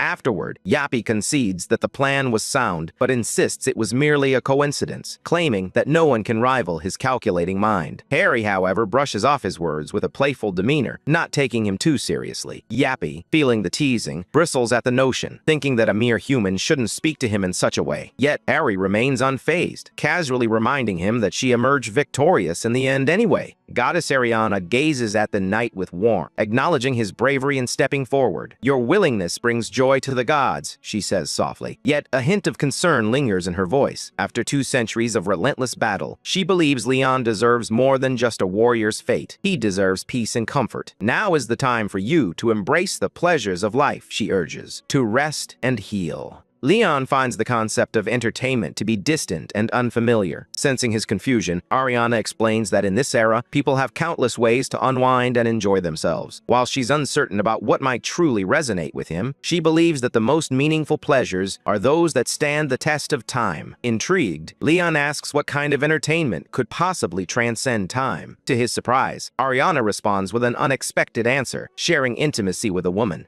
She speaks candidly, asserting that it's a natural way for humans to experience joy and relieve stress. Ariana even suggests the queen and the red-haired girl as potential options. Leon is taken aback, particularly at the mention of the younger girl, as he perceives Harry as still too young. However, Ariana counters his concern, calmly insisting that the girl is indeed fully grown. She gently reminds him that love and intimacy are not just sources of comfort, they are essential for preserving the royal bloodline when the time comes. Ariana explains that one of the most natural ways for humans to relieve stress and find joy is through intimacy. She emphasizes the importance of considering the future and the need to rebuild the royal family. Before she can continue, a sudden voice urgently calls for Leon's attention. He attempts to remind Harry to show proper respect, but she presses on, insisting that he needs to see what she has prepared. Though slightly annoyed by the interruption, Leon asks what she has to show him. With a bright smile, Harry eagerly reveals that she put in a lot of effort, with help and advice from Sir Yappy.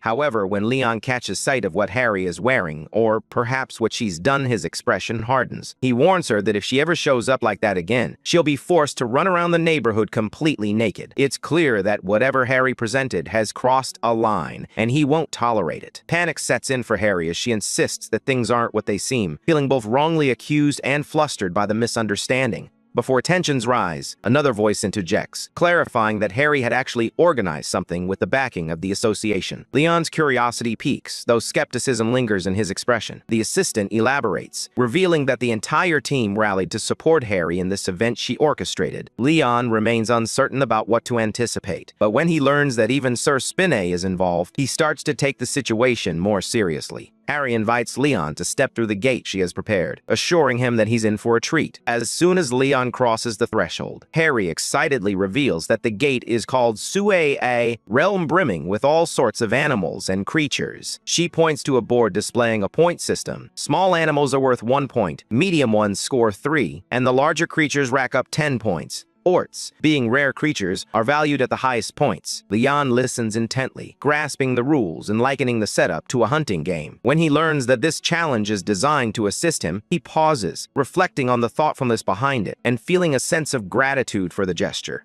It had been a long time since Leon last hunted, and doubt crept in as he wondered if he still had the skills. But as he stepped into the wild and took aim, his old instincts surged back to life. The moment he struck his first target, a sense of calm washed over him, sharpening his focus, and he began to relish the thrill of the hunt. Just then, one of the monsters, enraged by the loss of its kin, charged at him, but Leon stood his ground, unwavering and ready. With precise aim and steady movements, he brings it down. The energy around him shifts, and his hesitation fades away. Harry realizes he's fully immersed in the moment now. His earlier doubts feel trivial. In fact, Leon is genuinely enjoying the game. As he strides through the gate, he casually remarks that bringing back a souvenir is part of the tradition. As Harry observes Leon expertly handling the bow, he can't help but remark on how naturally skilled Leon is, even with a weapon he hasn't used in ages. Harry had always assumed that Leon had a disdain for long-range weapons, but it seems he was mistaken. Just because Leon is a knight doesn't mean he's unfamiliar with them. In fact, hunting has long been a staple of noble life, especially for those embarking on missions.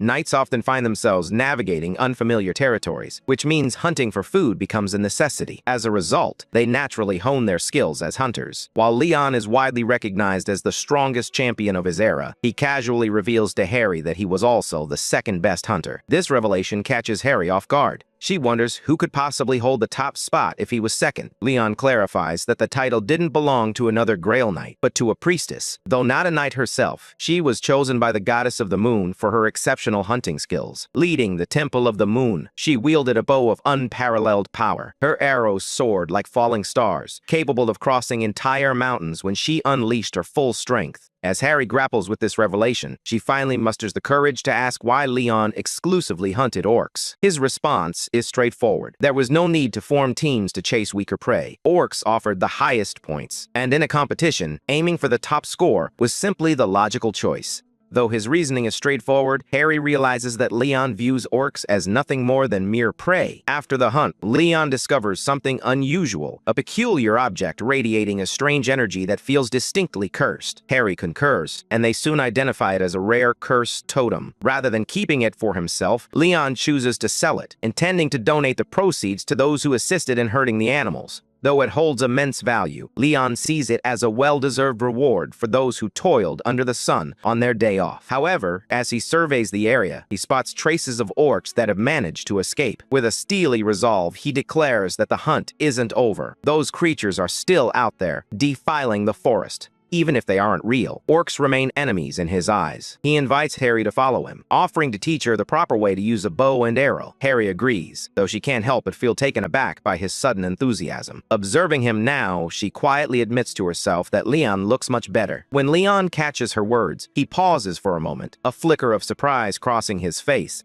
He realizes it's been ages since anyone treated him with kindness without expecting something in return. Leon quietly admits he's proud of Hari. She doesn't grasp it at first, but Leon doesn't repeat himself. Instead, he sets a clear challenge. Hari must take down at least 3 orcs using the techniques he taught her, or he'll be disappointed. Panic flickers in Hari's eyes, as she reminds him that she has hardly any experience with a bow and arrow. Meanwhile, at the Pantheon Guild's training grounds, Hari breathes a sigh of relief, noticing that Leon appears to be in a much better mood. Just then, the section chief strolls in, casually mentioning that the tractor has broken down, and he needs to head to the supply room. He adds that no one has been there since the Naju incident. Hari chooses to accompany them as they make their way to the supply room, the sacred space where Sir Jovric's hammer is stored. The atmosphere feels almost reverent, prompting Hari to murmur a prayer. It's an unusual blend of Buddhist and Christian traditions. She even crosses herself without realizing it. The section chief raises an eyebrow, slightly puzzled by the unexpected fusion of beliefs. The section chief confirms that the hammer has been here all along. Since no one is currently able to wield it, they've decided to keep it safely stored in the supply room. Just as Hari is about to move on, something unexpected catches her eye. A mysterious figure approaches the entrance, drawn by the allure of the nation's most powerful epic item. As he steps closer, a loud alarm blares, prompting an immediate reaction from Yappy. To everyone's astonishment, the figure is revealed to be none other than Yod Spine. Spina confirms the shocking news. The hammer is indeed in the possession of the Pantheon Guild. Yappy greets Spina with a calm demeanor, offering an unexpectedly formal welcome to the challenger of the hammer. Spina, still uncertain about what lies ahead, expresses his gratitude and notes that the place is far more refined than he had anticipated. Just as the conversation begins to flow, Yappy interjects, reminding him that an entrance fee must be paid before entering 5,001 for hunters, as clearly posted. Spina is taken aback and frustrated by the stark difference in fees. Civilians are charged 500,000, while hunters face a staggering 10-fold increase. Yappy clarifies that civilians merely appreciate the relics, whereas hunters actively seek to challenge them. The additional fees are meant to help maintain these sacred items. Despite this reasoning, Spina can't shake the feeling that the price is unjust, especially with that extra zero. However, as they reflect further, they begin to understand that the true value of such an epic item might indeed justify the cost. Spina hesitantly inquires whether Samsung Pay is accepted. Yappy, maintaining a calm demeanor, assures her that bank transfers are perfectly fine. At that moment, Hari steps forward, introducing herself as the assistant manager from the Korean Hunter Association, part of management. She begins to explain that everything started about a week ago when the hammer mysteriously disappeared. It was subsequently relocated to a secure location, precisely where it was originally found. Despite the efforts of several people to lift or move it, the hammer remains stubbornly in place. Then, with a sudden shift, it moves as if infused with intent, almost trying to convey a message. No longer does it feel like an ordinary object. Its presence suggests it has developed a will of its own. This phenomenon is not uncommon with powerful holy relics that have long been connected to divine beings. Over time, that connection can grant them a form of consciousness, making them increasingly difficult to manage. When Leon first received the hammer, it was silent and obedient, serving him faithfully as a tool blessed by the goddess Demira and loyal to the king of the Lionheart. But now, its energy has shifted. It's stronger, more aware, almost as if it's searching for something or someone. Leon quickly realizes the hammer's true desire. It seeks a new owner, someone worthy of its immense power. Turning to Hari, he instructs her to inform the association that whoever can lift the hammer will earn the right to claim it as their own. While the association will likely want to evaluate its worth before granting such a privilege, the message has been conveyed. The challenge is laid down, and the hammer now awaits the next individual brave enough to answer its call. Meanwhile, they notice something extraordinary about the object before them. This isn't just any powerful tool, it's an epic item. Among hunters, gear is classified by strength and rarity, guiding them in selecting the right weapons to combat monsters. At the lowest tier are normal items, followed by rare, unique, and legendary gear crafted with exceptional skill, substantial funding, and a dedicated workforce.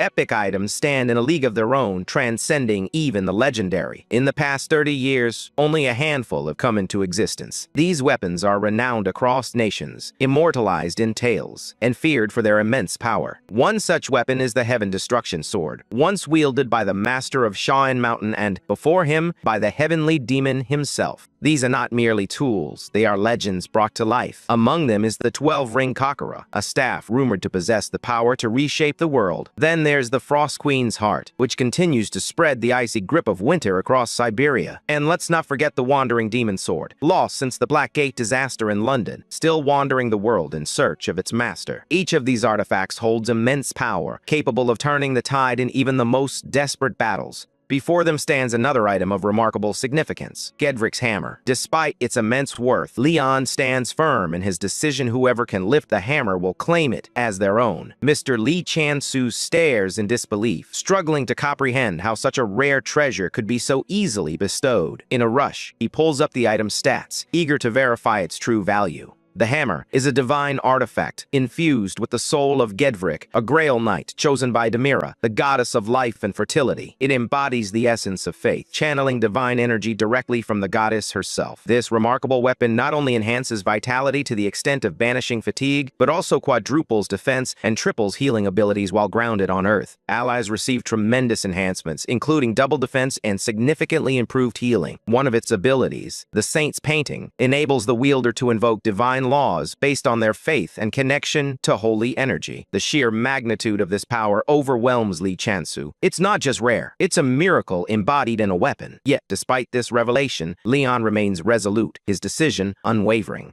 Leon instructs him to spread the word to the association, and Lee Chan-su quietly requests a moment to step away and make a call. When the Hunter Association president answers, his voice rises in shock upon hearing the news. This is the nation's very first epic-ranked item. Remarkably, it would be only the third of its kind across all of Asia. Unsurprisingly, this revelation sends a wave of challengers flocking to the Pantheon Guild. The crowd gathers, their curiosity palpable as they begin to inquire about the hammer. But Hari swiftly interjects, reminding them that such a revered artifact deserves proper respect. In this world, even legendary items must be treated with honor. This isn't just any hammer, it's Sir Jovrik's legacy. Just then, a challenger steps forward, eager to test his luck. As he approaches, he senses the hammer's intense aura, radiating an overwhelming energy without even a flicker of movement. The challenge itself seems to bow before its might, falling to the ground. The hammer reacts fiercely to those it considers unworthy, sending them reeling with an invisible force. One hunter stumbles back, grumbling, "I wish someone had warned me about that."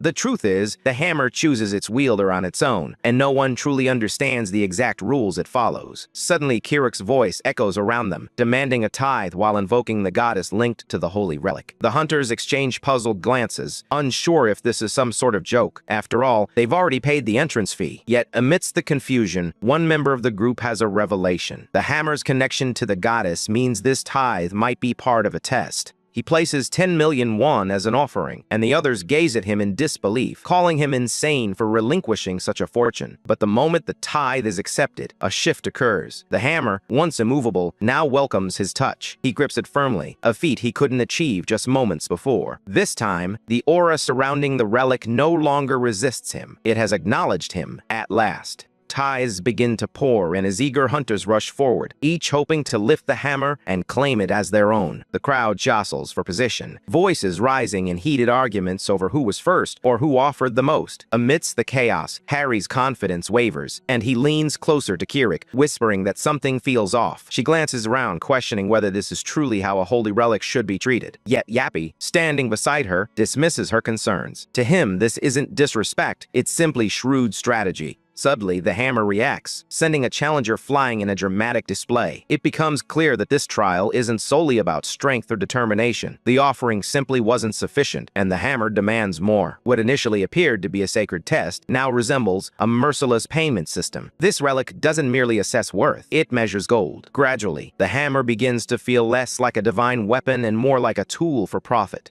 Yappy remains unflappable, confident that his plan is unfolding perfectly. This is just the beginning. Nothing can stand in his way now. News of the guild's success spreads like wildfire, attracting even Starbucks, which wants to open a branch right inside. The guild is thriving, drawing attention from all corners. A recent report on tides highlights just how popular it has become, with hunters from across the country lining up, eager for a chance to lift the hammer. Not everyone seeks glory. Some come in search of miracles. A man cries out in relief as his decade-long battle with an ingrown toenail suddenly comes to an end, while another feels the soothing touch of his cavity being healed, all thanks to the hammer's aura. The power of the Pantheon attracts crowds by the dozens. With each miracle, faith spreads like wildfire. Yet behind this spectacle stands Yappy, tirelessly working to make it all happen. He never takes a break. Instead, he tirelessly gathers funds, goods, and every possible resource. Yappy isn't merely chasing money. He's constructing something far grander. Fame, reputation, and miracles all contribute to his vision. The Pantheon isn't just a location for him. It's a powerful symbol.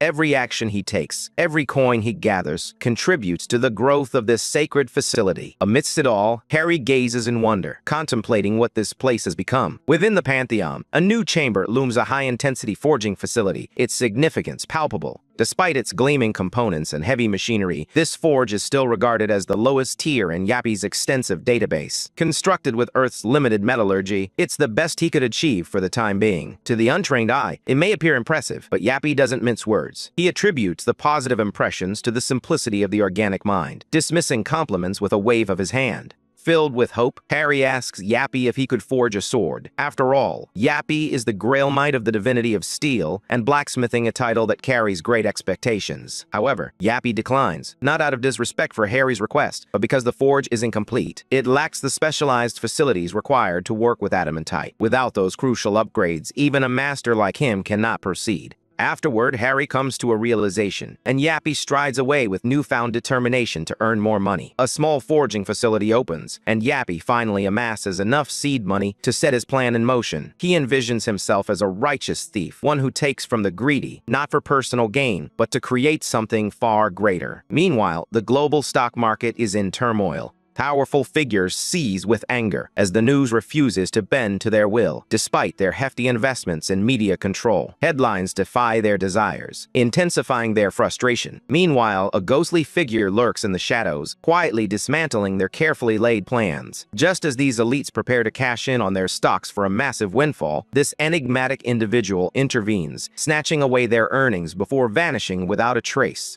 That person is Yappy. He navigates the cracks in the system, skillfully amassing wealth without drawing attention. Now Yappy has turned his focus to food, as it has become one of the world's most pressing issues. Demonic energy has devastated much of the land, making farming increasingly challenging. While powerful nations swiftly responded to the early disasters, poorer countries continued to endure relentless suffering. Dungeon breaks occurred almost daily in these regions, crippling any hope for stable agriculture. Amidst this turmoil, Yappy quietly observed, strategizing his next move, fully aware that food would soon become the most coveted resource. With calculated intent, he began acquiring vast stretches of corrupted land across Eastern Europe and the Middle East. These lands, once deemed worthless, reveal their hidden potential in Yappy's eyes. His first significant move is to focus on Heilongjiang's grain industry. Following the catastrophic events in Shanghai 2 decades ago, Heilongjiang emerged as one of the most devastated warlord territories. With soil so contaminated, farming here seems nearly impossible. Yapi continues to invest in and acquire portions of the region's grain operations, spreading the faith of Demera, the goddess of life and fertility. This divine belief gradually begins to purify the soil. While the land may not heal as quickly or as dramatically as under Leon's influence, it slowly starts to recover. Before long, the earth becomes fertile enough to cultivate sacred rice, corn, and other grains. Once a desolate wasteland, this area now holds the promise of immense profits and reliable food production. With this transformation, Yapi envisions the Pantheon Guild seizing complete control of the food market. Yet, he understands that with food comes power, and threats are sure to follow. Undeterred, Yapi diligently gathers information from across the globe, preparing for the challenges ahead.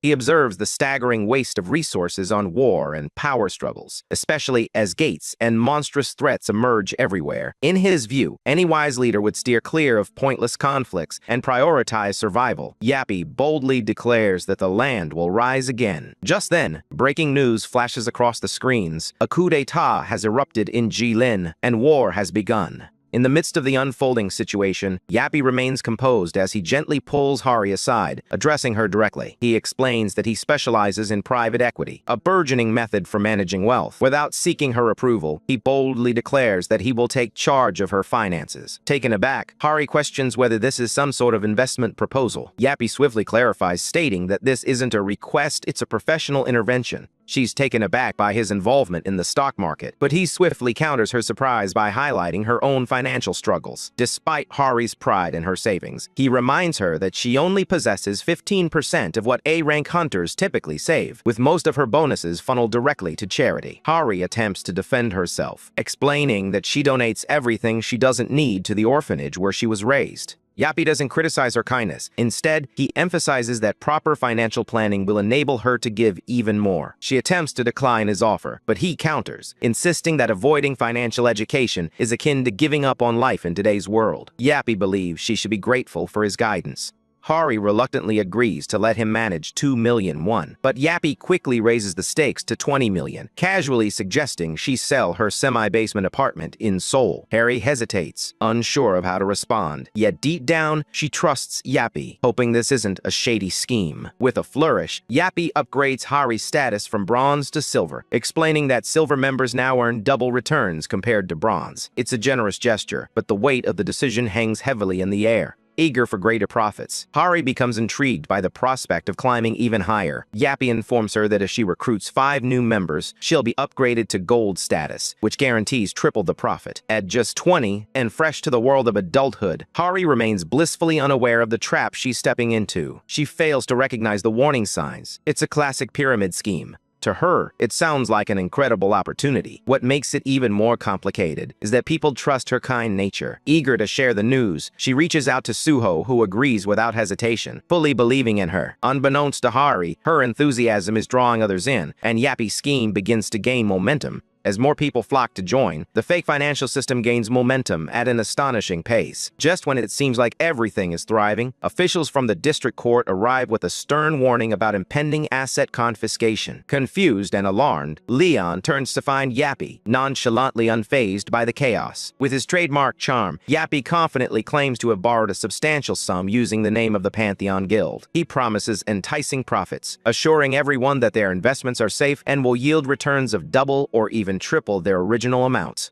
Trusting him wholeheartedly, the guild members begin pouring in their savings, with some even selling their homes or offering up land to secure additional funds for investment. However, things take a disastrous turn when Yapi's investments plummet and the fund crashes to rock bottom. In an instant, all their hard-earned money vanishes. Tears streamed down Hari's face as she grappled with the devastating loss of everything she held dear, including her life savings of 87 million won. Nearby, another person lamented how he had drained his wife's savings, while yet another shared his heart-wrenching story of saving for 5 long years to purchase a special medicine only to watch it slip away. Even Spina, a high-ranking member, faced a staggering loss of over 87 billion won. The atmosphere was thick with heartbreak, anger, and disbelief as everyone struggled to process the magnitude of their losses. All of this unfolded because they placed their trust in Yapi. Now, the guild finds itself drowning in debt, and all that remains are feelings of regret. The financial losses are escalating rapidly, with nearly 50 million won disappearing every hour. In total, around 72% of their investments have vanished. Panic has set in. Some are screaming, while others weep over their lost fortunes.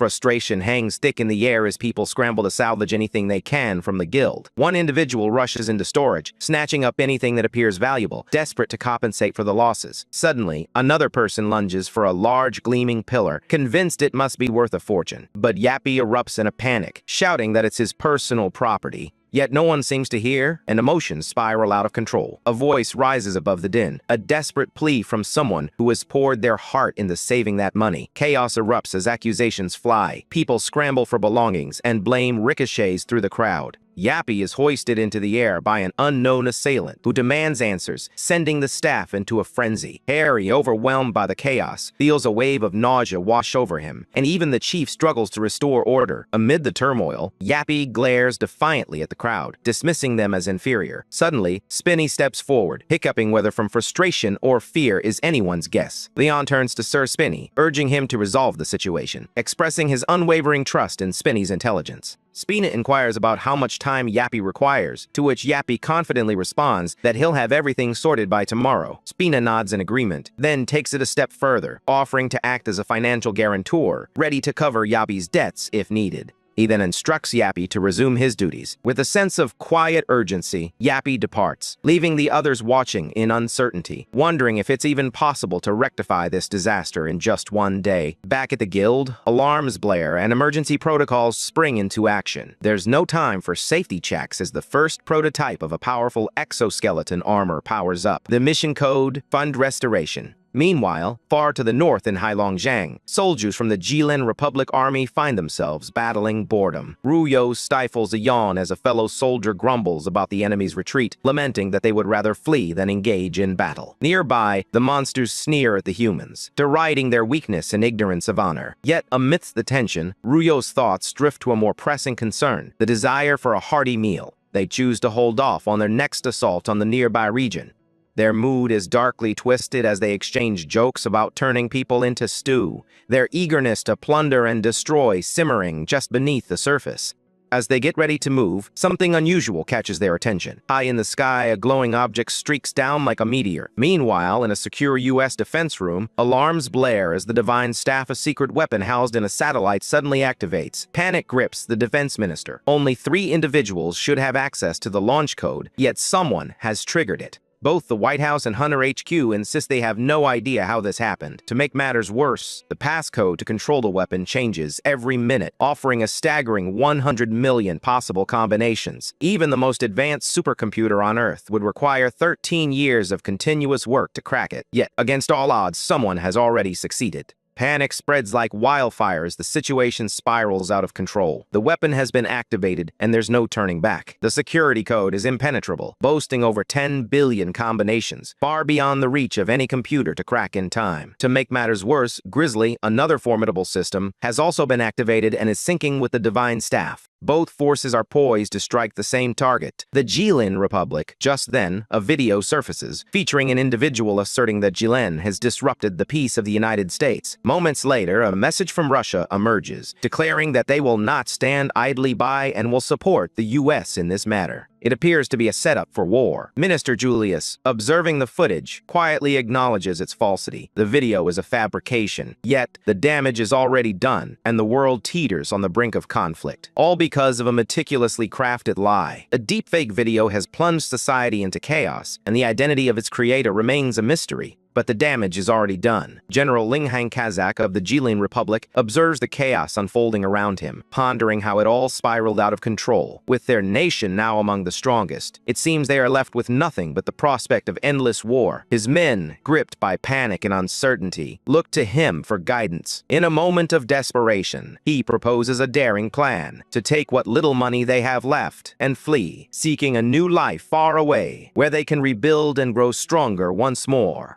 They share nervous laughter as they devise their escape plan, even considering the audacious idea of hunting humans to bolster their numbers. However, just as their conversation unfolds, an enemy zeroes in on them, targeting the orcs with a singular demand: the return of the stolen funds. The robot descends with precision, landing squarely in front of the Okur Kazak within the Jilin Republic building, its weapon trained directly on him. Sir Yappy, his voice steady yet commanding, demands the return of his funds. Kazak glances at the imposing machine, a smirk creeping onto his face, as he remarks that while he may not know who it is, it certainly possesses a boldness he admires. Just then, one of the Okur charges at the robot, but it skillfully retreats, avoiding the confrontation. From behind, the robot switches to assassination mode, opening fire on the Okurs. As his companions fall one by one, Kazak swiftly takes cover beneath the debris of the broken ceiling that collapsed when Yappy arrived. Another Okur lunges at the robot, but Yappy activates a special modification, the ultra-high bullet set. With unwavering focus, he zeroes in on the remaining Okurs.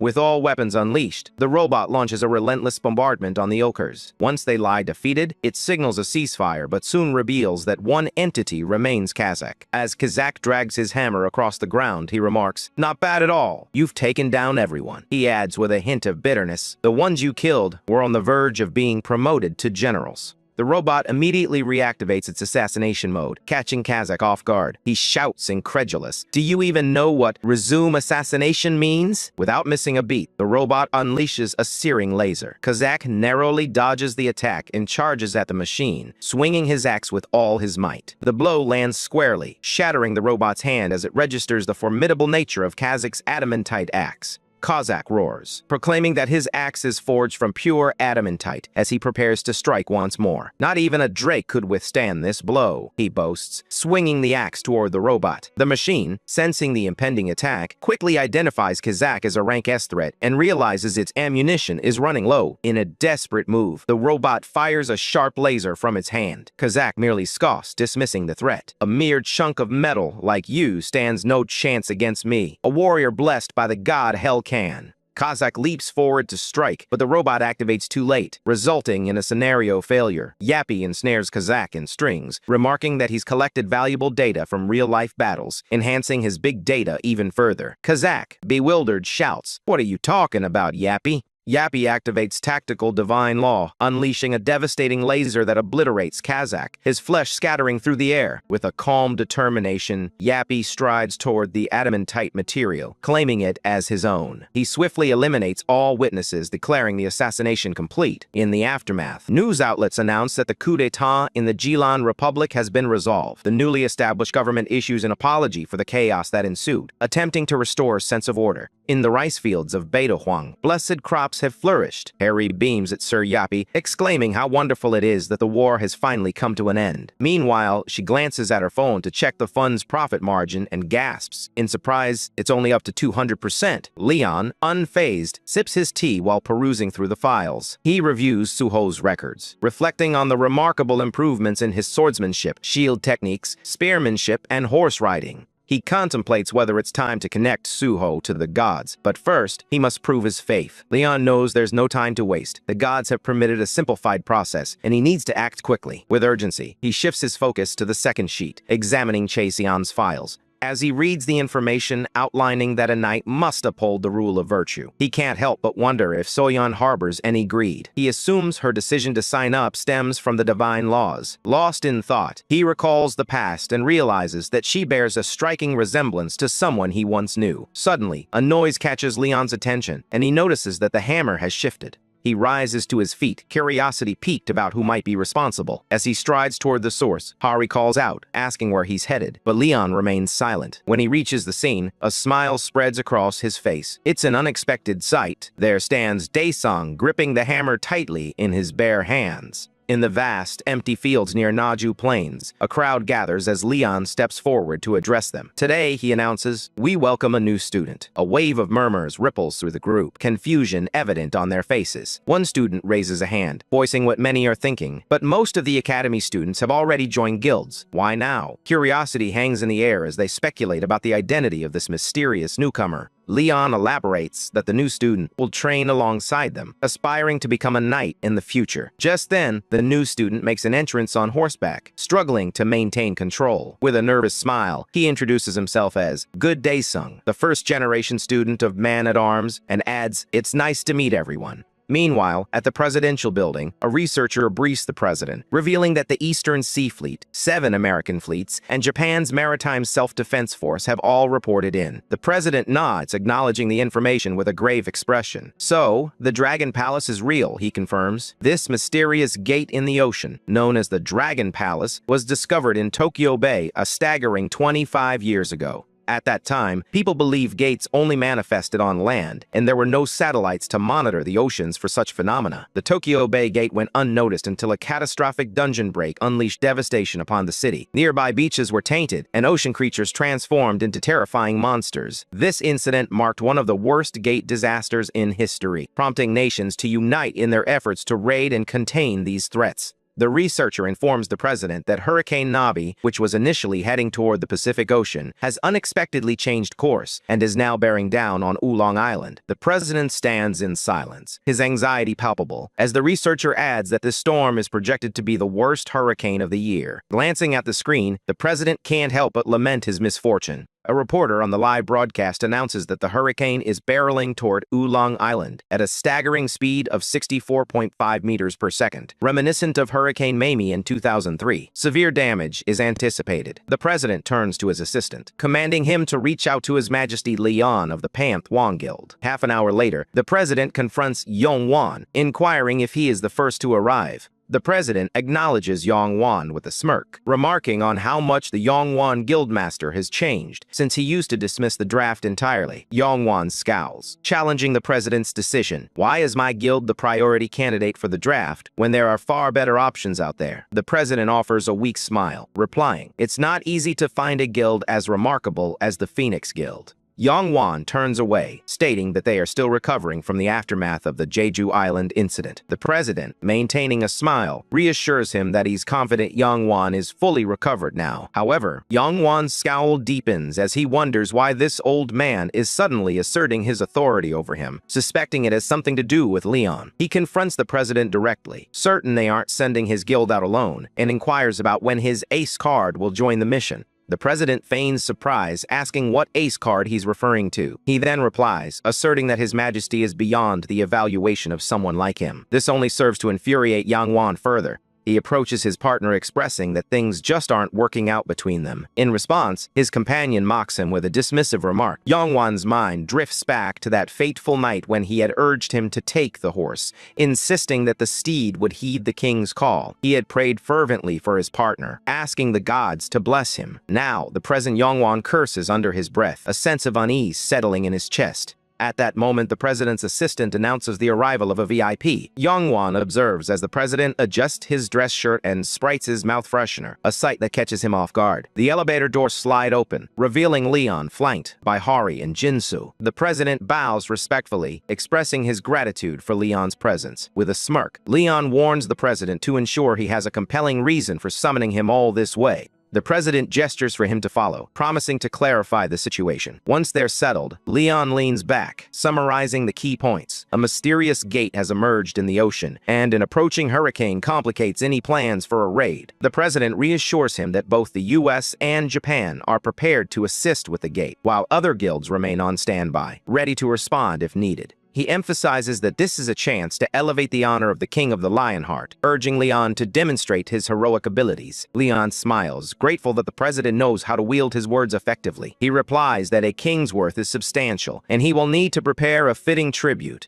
The president inquires if there's anything Leon desires. With a smirk, Leon replies that the king doesn't count coins, and suggests he speak to Sir Spinney about it. The president bows, convinced that Leon has merely offered an empty promise. Stepping outside, Leon instructs Hari to bring the list of names. Once outside, he begins calling out the names of those who will join the raid, urging Hari to jot them down. He names the students before shifting his focus to the soldiers. Suddenly, Harry pauses in her writing and questions why none of the individuals Leon mentioned are women. Frustration bubbles within her as she thinks that, regardless of how Leon distinguishes between ladies and women, he shouldn't be the type to discriminate based on gender in this context. Leon, maintaining his composure, replies with a hint of curiosity, asking if the answer isn't obvious to her. Harry presses the issue once more, and Leon responds with a bravado-laden grin, claiming it's bad luck to have women on board. The aircraft soar toward their destination, heralding the arrival of South Korea's first fleet. As the planes touch down, Leon strides over to the base commander. The commander introduces himself with authority. "I am Lieutenant General Choi Jae-sung of the First Fleet."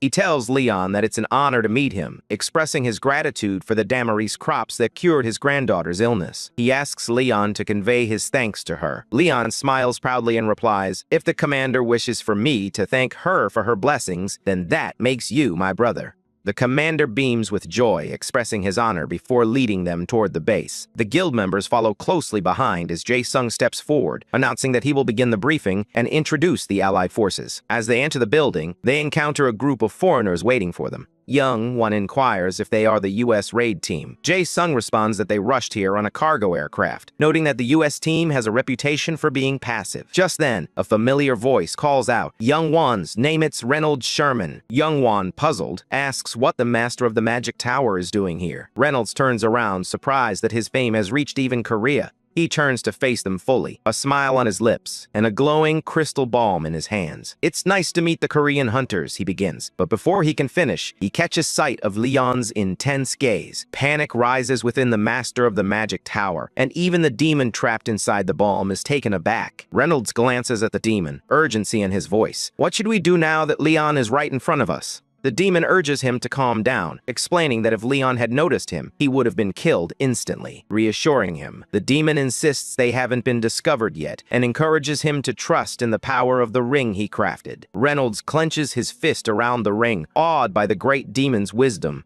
He gazes at his ring as it begins to slip off, a gasp catching in his throat. Reynolds instinctively reaches to stop it, but the demon warns him that the ring is worn out from Leon's divine energy and urges him to step back. Anxiety grips Reynolds as he fears Leon might find his behavior suspicious. Stammering, he manages to say, "It's a pleasure to meet you. You're quite well known, even in distant lands. I've really wanted to meet you." He clenches his fist, grappling with the thought of shaking Leon's hand. Leon smirks, his confidence radiating as he smugly remarks that Reynolds seems to know his place well before stepping aside. Reynolds stands there, bewildered, pondering what could possibly appease Leon. The demon then instructs him to enter the gate to further their plan. As Hari strolls outside, her thoughts linger on Leon's strict rule against women aboard the ship. Suddenly, she spots Dae-sung working alongside the helpers. She calls out to him, questioning why he's still doing manual labor when the association should be taking care of it. Dae-sung waves his hands dismissively, insisting he should lend a hand as well. But Hari stands her ground, reminding him that as a knight trainee, His Majesty wouldn't expect him to engage in such menial tasks.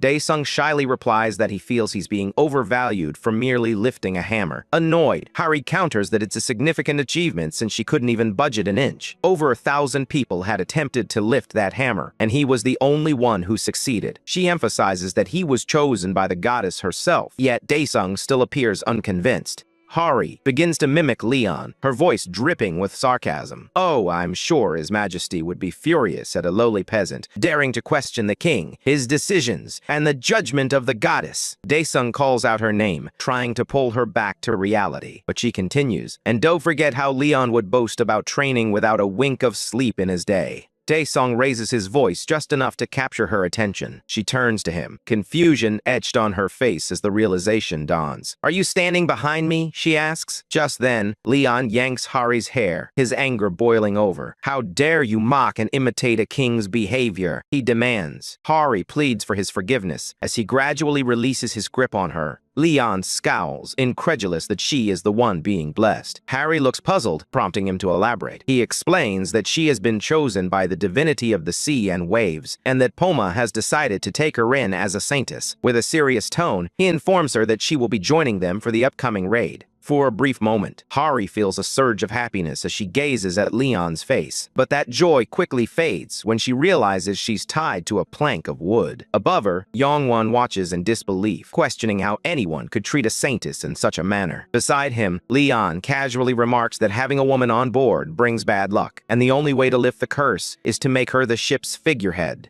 Hari screams desperately to be released, her voice echoing as Suho and the others silently secure her to a wooden pole, standing her upright at the front of the ship. As the vessel begins to sail away, her cries for help pierce the air, growing more frantic with each passing moment. Suddenly, a crack of thunder rumbles ominously, and Hari's eyes widen in realization. "Everyone listen, a hurricane is coming," she warns, her voice trembling with urgency. It's Hurricane Nabi, with winds reaching 64.5 meters per second. Even as she remains bound to the pole, her determination to alert the crew shines through. As the storm intensifies, she cries out for help, her voice barely cutting through the howling winds. Leon, unfazed, tells her to quiet down. She's scaring away the fish. Hari, bewildered, can't believe that Leon is focused on fishing while she feels her life is hanging by a thread. With a hint of disappointment, Leon glances at his empty line and remarks that the fish have all fled. No creature would dare approach a military ship like theirs. Just as he finishes speaking, a sudden tug on his fishing rod signals a big catch. Leon turns to the lieutenant general, instructing him to prepare what he had mentioned earlier. The lieutenant promptly complies. Standing before the podium, Leon places the fish down and, with a flourish, calls upon the revered master of the graceful sea to reveal himself before those who have dared to enter her domain.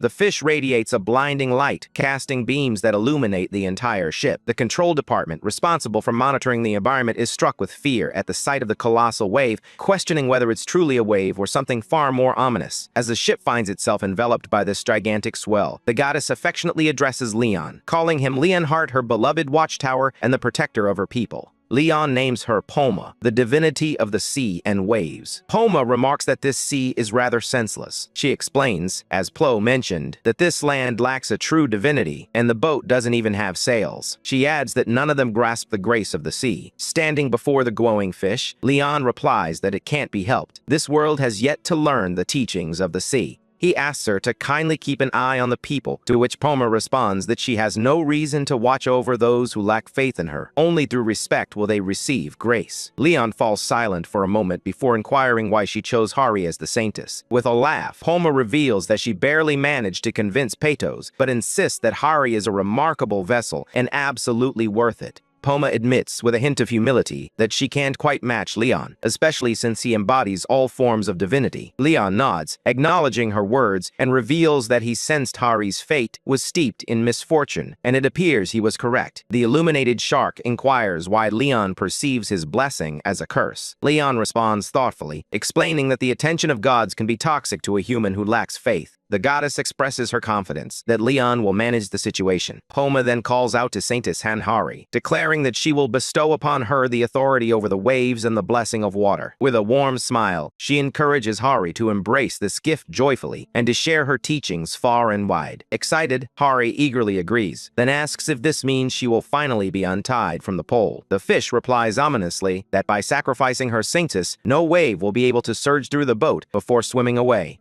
Hari feels a surge of confusion and terror, realizing this could be her final moment. The crowd announces the imminent arrival of a hurricane, warning that waves could reach heights of 10 meters. They urge everyone to seek shelter if they want to avoid being swept away. In a panic, Hari screams for help once more, but Leon chides her, saying she lacks faith. Yet, Poma remains fond of her, suggesting that perhaps that's why she chose to overlook her doubts. Hari screams in desperation, insisting she doesn't need forgiveness, she just wants to escape. With a smug grin, Leon urges her to calm down and surrender herself to the embrace of nature. He stretches out his arms, declaring that the vastness of the wilderness will welcome her. But Hari's voice rises above the chaos as she cries out, "I want to live." Leon turns to her, curiosity etched on his face. "Don't you find it strange? Despite this fierce hurricane, the waves aren't crashing toward us." Hari ponders his words, her brow furrowing in realization. The boat hasn't swayed at all, and the waves seem to vanish as they approach the ship. Leon continues, his voice steady. "Poma has been using you as the saintess to calm the waters. Since no one believes in him, he has no choice but to rely on you as his medium."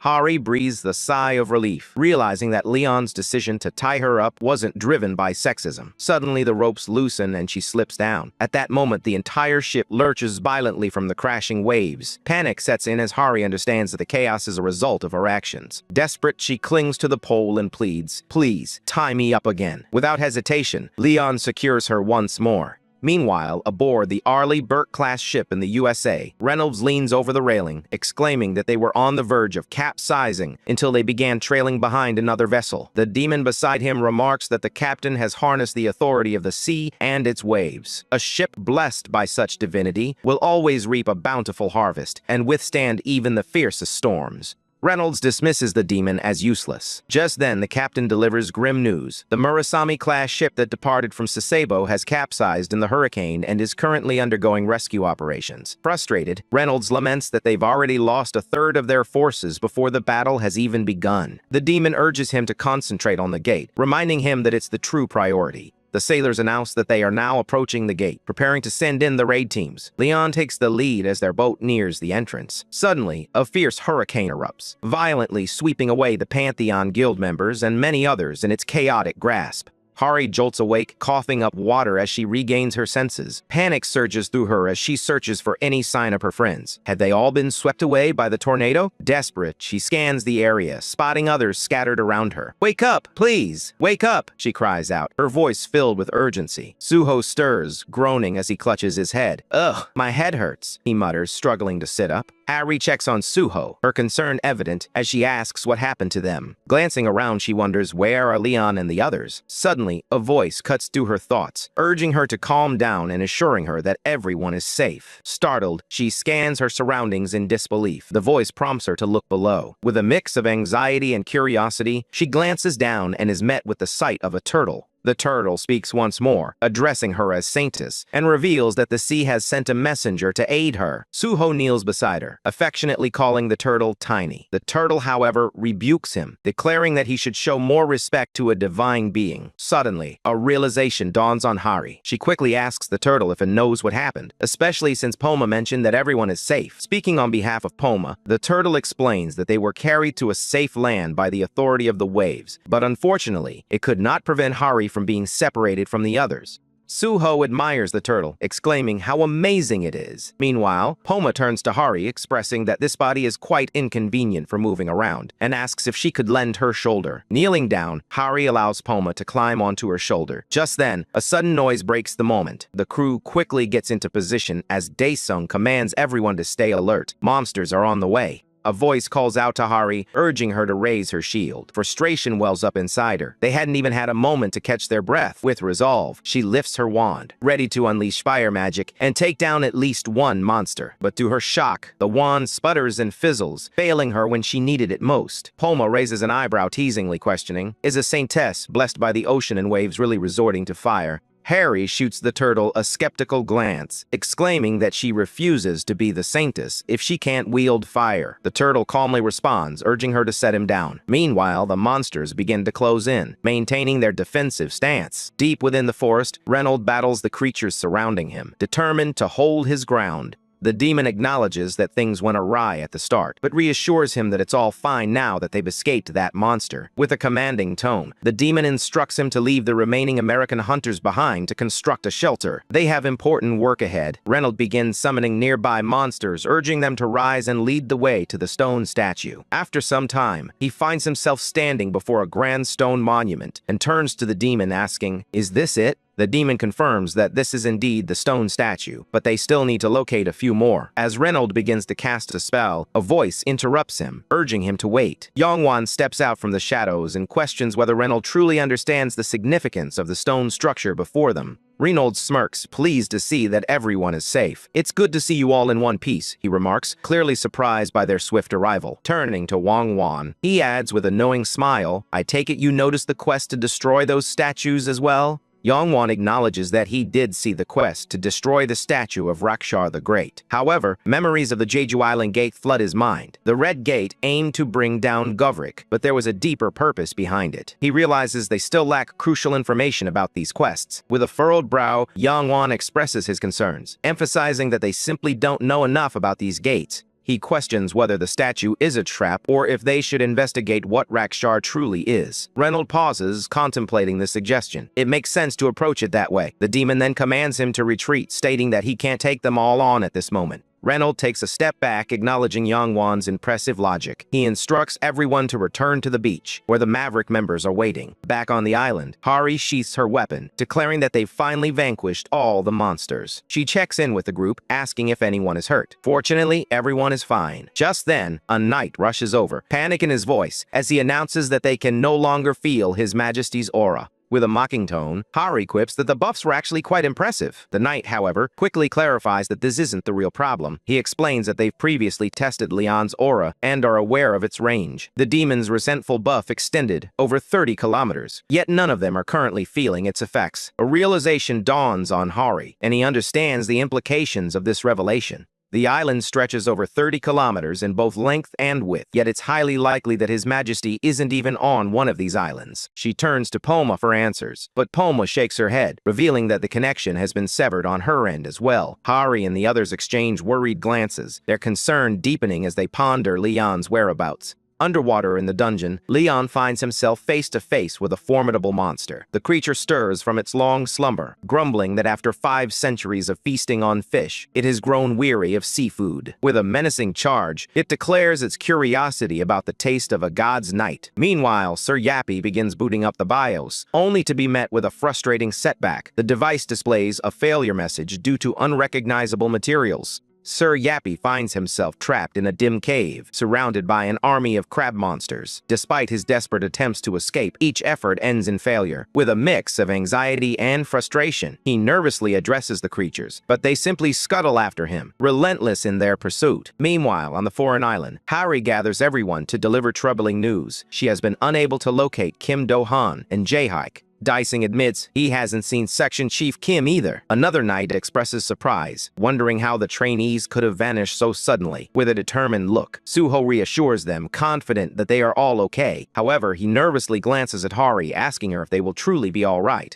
Hari offers an encouraging smile before turning to the American Knights. "Thank you for your help earlier," he says. "We were able to take down those monsters easily because of you." The blonde standing before them salutes Hari and greets the Korean hunters. "I'm Mistral from the Maverick Guild," he introduces himself. Hari introduces herself but suddenly pauses, a flicker of recognition crossing her face. The name Mistral strikes a chord within her. She studies his features intently before exclaiming, "Wait, you're Alan Taylor, the S-rank hunter ranked 6th in the Maverick Guild." Alan coughs slightly, a hint of embarrassment creeping into his demeanor. "There's really no need to use my call sign if you're just going to call me by my real name," he replies softly. Instantly, Hari bows deeply, her cheeks flushed with regret. "I'm so sorry. I should have used your call sign instead." Alan rubs the back of his neck, reassuring her that there's no need to apologize. Meanwhile, the other Korean hunters begin to recognize him. One of them exclaims that he's seen Alan on YouTube and speculates that even an S-rank hunter has come to lend a hand. Hari turns to Alan surprised and mentions that they had no idea he was part of the raid team. Alan turns his face away, a hint of embarrassment in his voice as he replies, "Maybe it's because we left in such a hurry." Understanding the situation, Alan observes that it seems their guildmaster has become separated from the group. He asks if their only task is to locate the missing members. Hari, however, politely declines, explaining that the god of the sea has bestowed his blessings upon them. If His Majesty had intended for them to be found, he would have done so long ago.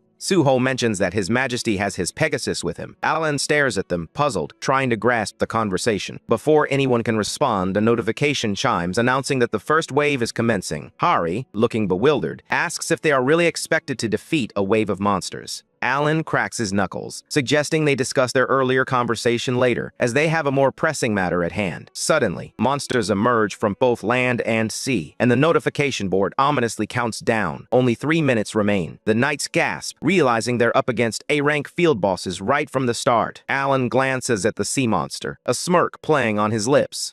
"This is going to take some time," he remarks. As he and Hari take their positions, Dae-sung commands the shield squad to form a barrier. The moment is tense. The monster lunges at Dae-sung, but the shield holds firm, leaving him momentarily stunned. He believes they are significantly weaker now that they lack His Majesty's support. The monster lunges at them once more, sending the knights sprawling to the ground. Hari calls out to Dae-sung, concerned for his well-being. Dae-sung coughs, assuring him that they're fine, but urges Hari to keep fighting. Hari grits her teeth, wishing she could unleash her fire-type skills to make this battle a breeze. As she slashes through the monsters on land, she calls out to Poma, demanding to know if she's his saintess. Shouldn't she be granted a powerful tsunami skill or something? Poma chuckles in response, teasing her that she watches too much anime. Hari shoots back, claiming that Poma resembles an anime character more than she does. Suddenly, a spark strikes the monster, bringing it down. Turning around, Hari finds Alan smiling at her, reminding her not to get distracted. She offers a shy thank you, only to realize that Alan has already dispatched every monster. With a calm demeanor, he explains that the monsters were no match for A-rank fighters. Suho, alongside another trainee, gazes in awe at the defeated sea monster. Alan is truly impressive, he remarks. The other trainee nods in agreement, adding, "It's no surprise, coming from America's top hunter guild." Alan scans the horizon, spotting the remaining monsters. "We should finish off the rest. There aren't many left," he suggests confidently. With determination, they swiftly clear the third wave of foes. Meanwhile, Yappy finds himself perched atop a crab, enjoying a rather unconventional ride as it scuttles along. 36 hours have passed since Yappy was rescued by the crab monsters, who now follow his commands without hesitation. Yappy notes that the waves arrive every 12 hours, and these crustacean creatures grow and multiply at an astonishing rate. Unlike most beings that require time to absorb nutrients and develop their skeletal structures, these monsters operate under a different set of rules. Kim Jae-hyuk, having been rescued from the beach on the first day, calls out to him, revealing that the system window has been activated and none of the Rakshar statues have been destroyed. He opens his status window, puzzled as to why he didn't realize that survivors couldn't access their system windows. Yappy chimes in, emphasizing the importance of sharing system information in their current predicament. Jae-hyuk studies the quest and proposes that their objective is to destroy the statues. Yappy chimes in, clarifying that the crab monsters have been locked in a long-standing war with other creatures. He suspects that those orchestrating the waves are likely aiming to eliminate these statues. Jae-hyuk nods in agreement, acknowledging that the statues could very well be the true target. Yappy asserts that this theory makes the most sense. Jae-hyuk then turns to him, his expression grave. "Many from the Kirik tribe have already perished. Do you really think we can keep holding back the waves?" Yappy shakes his head, a look of resignation on his face. "It's impossible. Each wave grows more challenging than the last. At this rate, we're likely to falter during the fifth wave." He pauses, a sense of urgency creeping into his voice. "We need weapons." Jae-hyuk again envisions a crab wielding a knife and questions whether this is normal behavior. Suddenly, a thought strikes him, and he excitedly tells Yappy that he's discovered something intriguing. Leading Yappy to a nearby waterfall, he reveals that there's a cave hidden behind it. As they venture inside, they emerge on the other side, greeted by a landscape of towering buildings and well-paved roads. Jae-hyuk's eyes widen as he realizes that the Kirik tribe may have been far more advanced than he ever imagined. Meanwhile, Leon stands beneath the waves, coming to the startling realization that he is not merely at the ocean's bottom, but in a realm steeped in the remnants of an ancient civilization. "This is a fallen world," he murmurs to himself, gazing out at the vast expanse of water. The memory of the boat capsizing floods his mind, reminding him of how Poma's authority was abruptly severed in that chaotic moment. He suspects that Poma's powers have waned due to their intrusion into another being's territory, likely that of a deity or an evil god. Suddenly, Leon commands the malevolent entity to unveil its true form. A mocking voice echoes in response, calling out his name, Lionheart. It taunts him, declaring that he is the god's hound with the heart of a lion, the successor of the Dragon Slayer, the one who has vanquished the most demons, the Knight of Knights, the King of Kings, and the guardian of the Radiant Kingdom. Now Leon stands before the demon, feeling weaker than ever. He asks if it knows him. The voice replies tauntingly, "What demon doesn't know the Lionheart? You are a hero among us." It continues, "Many heroes have sought this place, yet none have been strong enough to defeat me." With a mocking tone, it challenges Leon, asking, "Are you any different?" Leon gazes into the void, his voice cold as he retorts that a filthy demon has no right to question his worth. Suddenly, with a booming laugh, the demon materializes before him, expressing gratitude for Leon's defeat of Malice. "You've given me a chance," it says, a twisted grin spreading across its face. Leon ponders whether he knows any Malice. The demon, with a sinister air, declares that after 5 centuries of waiting, the time has finally come to bring everything to an end. As the 4th wave raid commences, Harry and the others, still stranded on the island, furiously strike the water in frustration. Meanwhile, Poma, perched playfully on her head, cheekily suggests that if she's going to splash around, she might as well do it naked after all. It would make for a more entertaining show for him. Harry grits her teeth, urging Poma not to say such things. She insists that she's working hard to stay awake. Poma, with a hint of meekness, responds that all she's doing is playing, and no matter how much she plays, she won't wake anything up. Harry stands up, her mind swirling with thoughts. After some time, she mentions that to gain the favor of Goddess Ariana, one must uphold justice repeatedly and act honorably. Poma responds, noting that he wouldn't expect anything less from her, though he finds her a bit too narrow-minded. Harry chimes in, explaining that for Goddess Damara, it's all about farming and showing gratitude to the earth. As for Patos, she believes it revolves around winning battles and igniting the flames of determination. Harry gazes up at Poma and remarks that, as the divinity of the sea and waves, she must have something ocean-related in mind. Poma responds with a hint of skepticism, suggesting that playing at the beach might not be the solution. She gently rubs the turtle's head, urging him to share what he knows so they can save His Majesty. Poma confirms her suspicions, revealing that he believes His Majesty is not trapped on land, but rather submerged underwater. Harry gently takes Poma in her hand, her expression tinged with sadness as she urges, "Shouldn't we hurry? We need to awaken him and find His Majesty." Poma agrees, but Harry's frustration grows. "It would be so much easier if you'd just tell me how to awaken him," she exclaims, glancing at the oblivious turtle. She can't help but think how utterly unreadable he is. Poma gazes up at Harry, affectionately calling her his saintess. He tells her that embracing the creed of the sea and its waves comes naturally to her, as does nurturing her faith. He explains that the sea is a boundless source of life, and simply expressing gratitude for it will deepen her belief. However, he questions how she can equate the journey of a believer with that of a saint,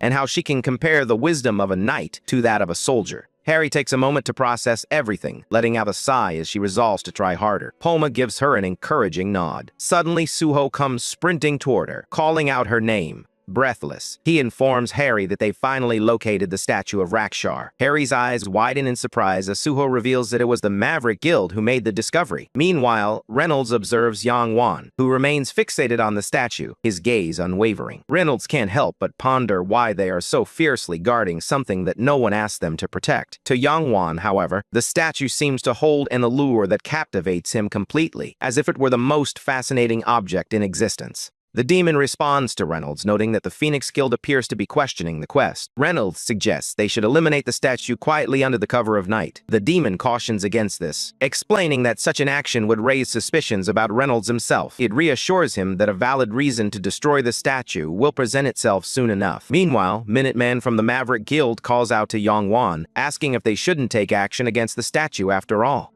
He acknowledges that caution is wise, but after 3 days, this is the only statue in sight. It must be the one they need to destroy for their quest. Yang Wan fixes his gaze on Minuteman, while Yuri leans in, whispering that they may not have any other option. Yang Wan nods in silent agreement and gestures for Minuteman to approach. He suggests they destroy the statue immediately. Minuteman channels his energy and delivers a powerful punch, shattering the stone statue into fragments. A notification chimes in, announcing that the statue of Rakshar the Great has been destroyed, leaving only 2 statues left to take down. Minuteman smiles to himself, confident he made the right choice. Finally, Yang Wan comes around, acknowledging that they indeed destroyed the right statue. Yuri leans in closer to Yang Wan's ear, suggesting it's time to start preparing. Yang Wan raises an eyebrow, surprised that it's already time for another wave. He remarks on how much longer they've been here than he anticipated. After a brief pause, Yuri quietly admits that the wave isn't coming after all. Just then, Reynolds strides over to Yang Wan with a grin, confidently stating that destroying the statue was indeed the right decision, given that the wave seems to have vanished.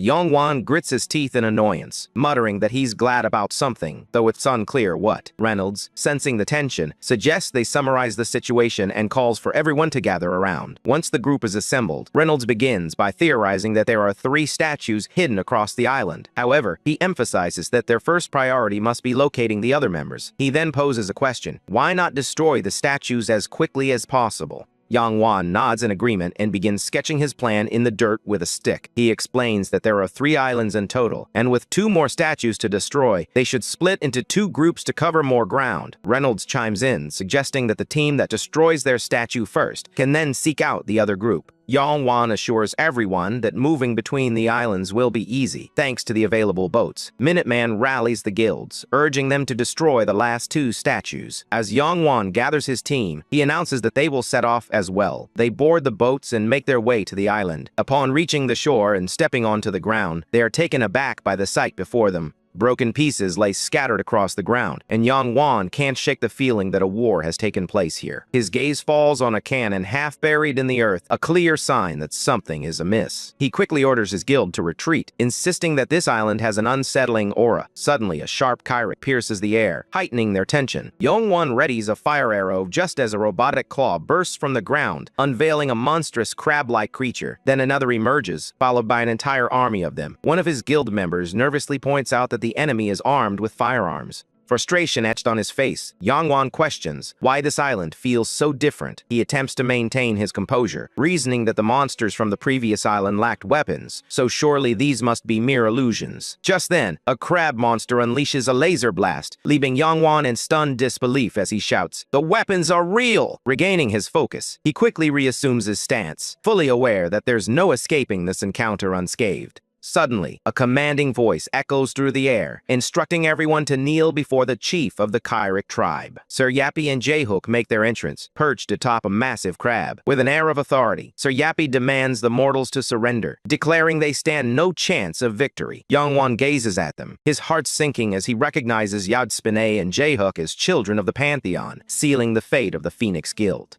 The scene unfolds on Yappy's Island, where the Phoenix Guild stands poised, while Maverick and Reynolds find themselves on Hari's Island. With only 2 statues remaining, the tension mounts. As Reynolds and Maverick approach one of the statues, they are met with an unexpected sight. Hari stands protectively in front of it, her body a barrier against their advance. Reynolds remarks on the peculiar and frustrating situation. Harry shouts that they can't destroy the statue, emphasizing that she had a vision of the future. Alan, feeling lost, admits they can't simply break the statue due to her prophetic abilities. Hari desperately pleads her case, asking if no one else can sense the terrible aura the statue is suppressing. Turning to look back, she notices red smoke seeping from it, a chilling realization dawning on her. Destroying it would be far too dangerous. Suddenly, the statue erupts in a deafening explosion, and Reynolds stands tall, a look of pride on his face. Harry's heart races in horror as he wonders if they've just shattered their only hope. Reynolds reassures the group that their mission was to close the gate, and destroying the statues is part of the plan. A dark aura seeps from the remnants, sending chills down Hari's spine. The ground trembles beneath them as a man nearby exclaims in alarm, sensing an ominous presence approaching. From the depths of the sea, a monstrous figure rises, leaving everyone in stunned silence. With a thunderous roar, the creature commands all to submit to its will.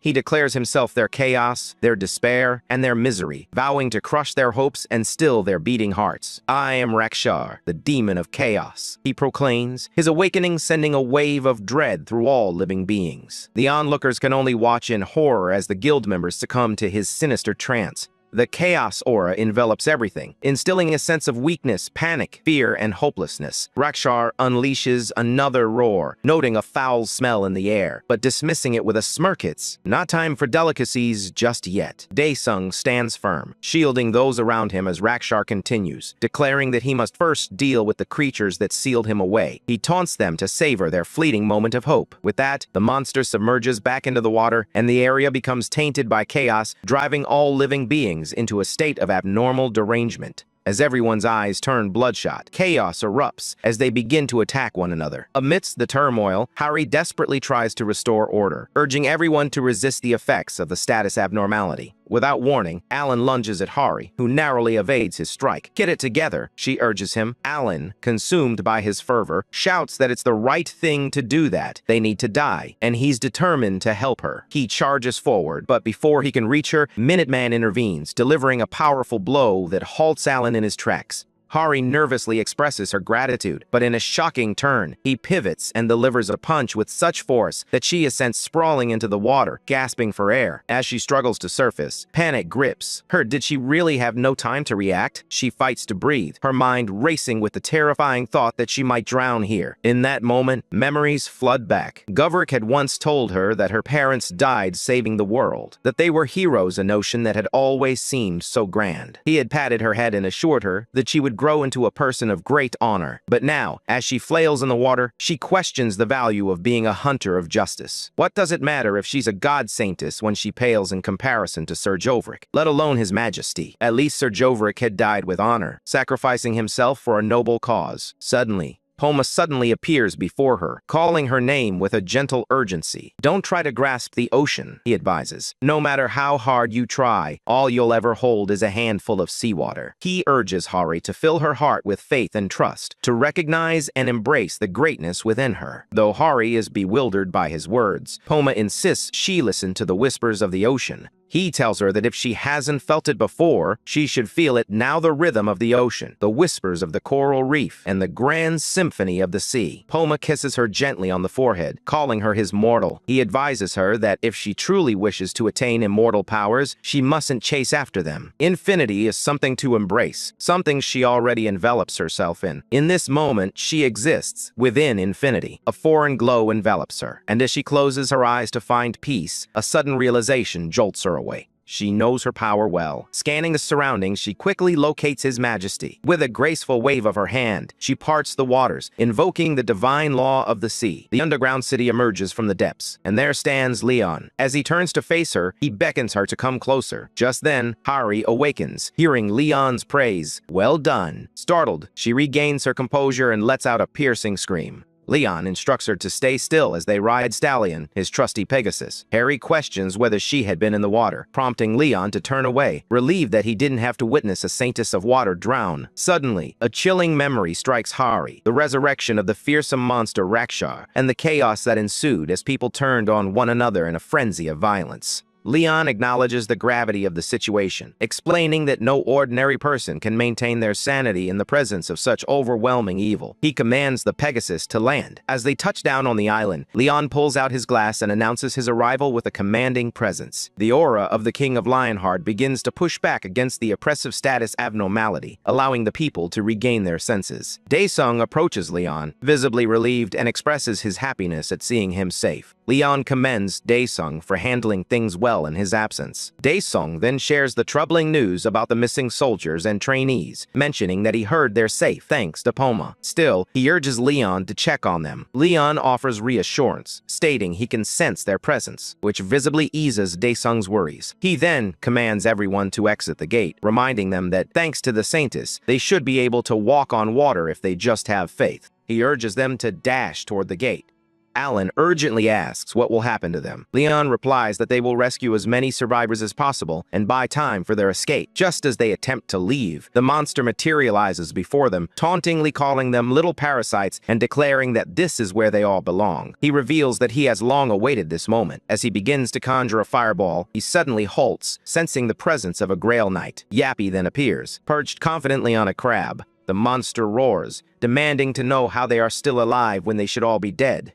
Yappy activates his third gun selection and opens fire. The shots hit their mark, yet the monster remains unscathed, taunting them that they've merely switched to divine artifact ammunition, which is ineffective against him. With a swift motion, he unleashes a massive wave of water toward them. Jaryuk attempts to speak, but the monster cuts him off, insisting they are powerless to stop him. In response, Leon skillfully manipulates the water, sending strings that wrap around the monster. The creature recognizes Leon, acknowledging him as a Grail Guardian. A swirling ball of water forms around the monster, trapping him within its confines. Leon urgently orders Sir Yappy to close the gate and retreat. Yappy responds, noting that the enemy is seriously injured and may begin to fall back, but Leon firmly refuses, insisting that they must destroy the remaining statues and seal the gate. He understands that defeating a demon of this magnitude is impossible without the Holy Sword. Instead, he resolves to rescue as many survivors as he can. At that moment, Yappy chimes in with a crucial suggestion. They should also save the island's locals. He informs Leon that the Kaikarik tribe has been sealed away, serving as guardians for the demon rather than mere NPCs.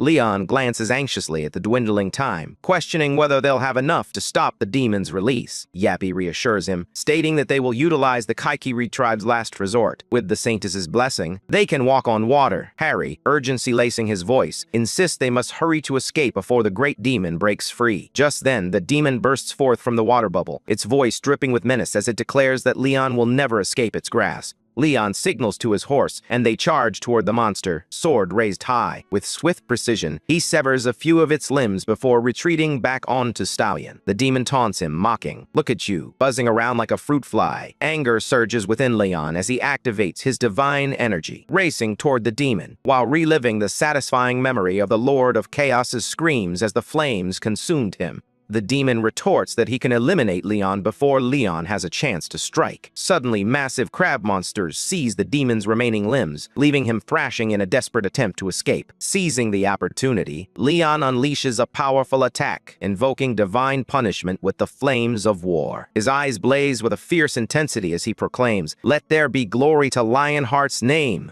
Leon readies his attack, channeling divine punishment and the flames of war as the demon screams his name in agony. The knights stand frozen in horror, grappling with the reality that a human could wield such immense power. "We don't have much time," Leon urges, his voice cutting through their shock. "Hurry out of the gate." They spring into action, and Leon turns to Sir Spinay, inquiring about the status of the evacuation. Sir Spin reports that they've made 80% progress, securing both supplies and records. Leon understands they need just a bit more time, and Sir Spinay reassures him that they can hold out a little longer. Leon takes in their unwavering determination, and Sir Spinay reveals that they've been preparing for this moment for 5 centuries. Meanwhile, the demon's screams echo through the air, and language analysis uncovers a chilling message: prosperity to Craviotera. Leon commends their noble name, noting that the gate will soon close, urging a retreat. The demon, sensing an opportunity, taunts him, questioning if he intends to flee. It mocks Leon's supposed virtue of perseverance, goading him to stand and fight. With a smirk, Leon retorts, dismissing the need to uphold knightly ideals when confronting such inferior creatures.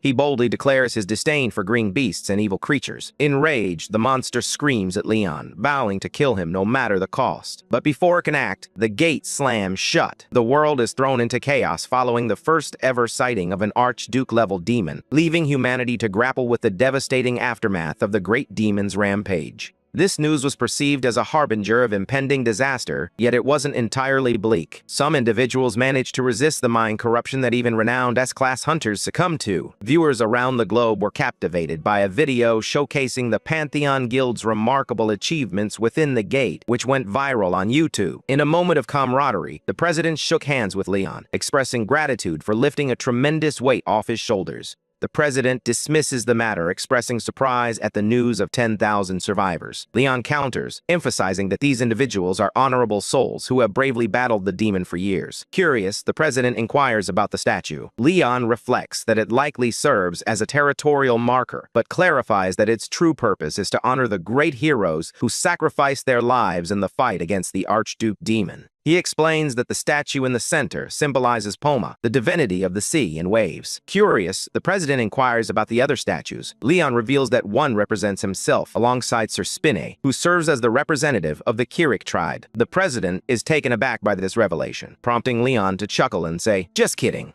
The president suddenly pleads with Leon to remove his statue, but Leon counters that he shouldn't feel embarrassed by such things, especially as the leader of an entire nation. With that, Leon turns and walks away, leaving the president's assistant to trail behind. The president sighs, feeling as though a decade has been shaved off his life. His assistant delivers urgent news. All contact with North Korea has been severed since last night, leaving the president even more bewildered. Meanwhile, in the ruins of what was once Pyongyang, a comrade stands on a shattered road, reflecting on how 30 years ago, dimensional rifts appeared. Since then, their only source of assistance has been from South Korea. He kicks a man into a heap of unconscious bodies, a satisfied smile spreading across his face. "Soon, we'll be the most powerful nation," he declares, envisioning a future where demons serve their every whim. Just then, his assistant interrupts, informing him that the mage is on the line. He answers the call, and Reynolds' voice comes through, confirming that the preparations are complete. With a sense of urgency, his comrade instructs his people to expedite the summoning.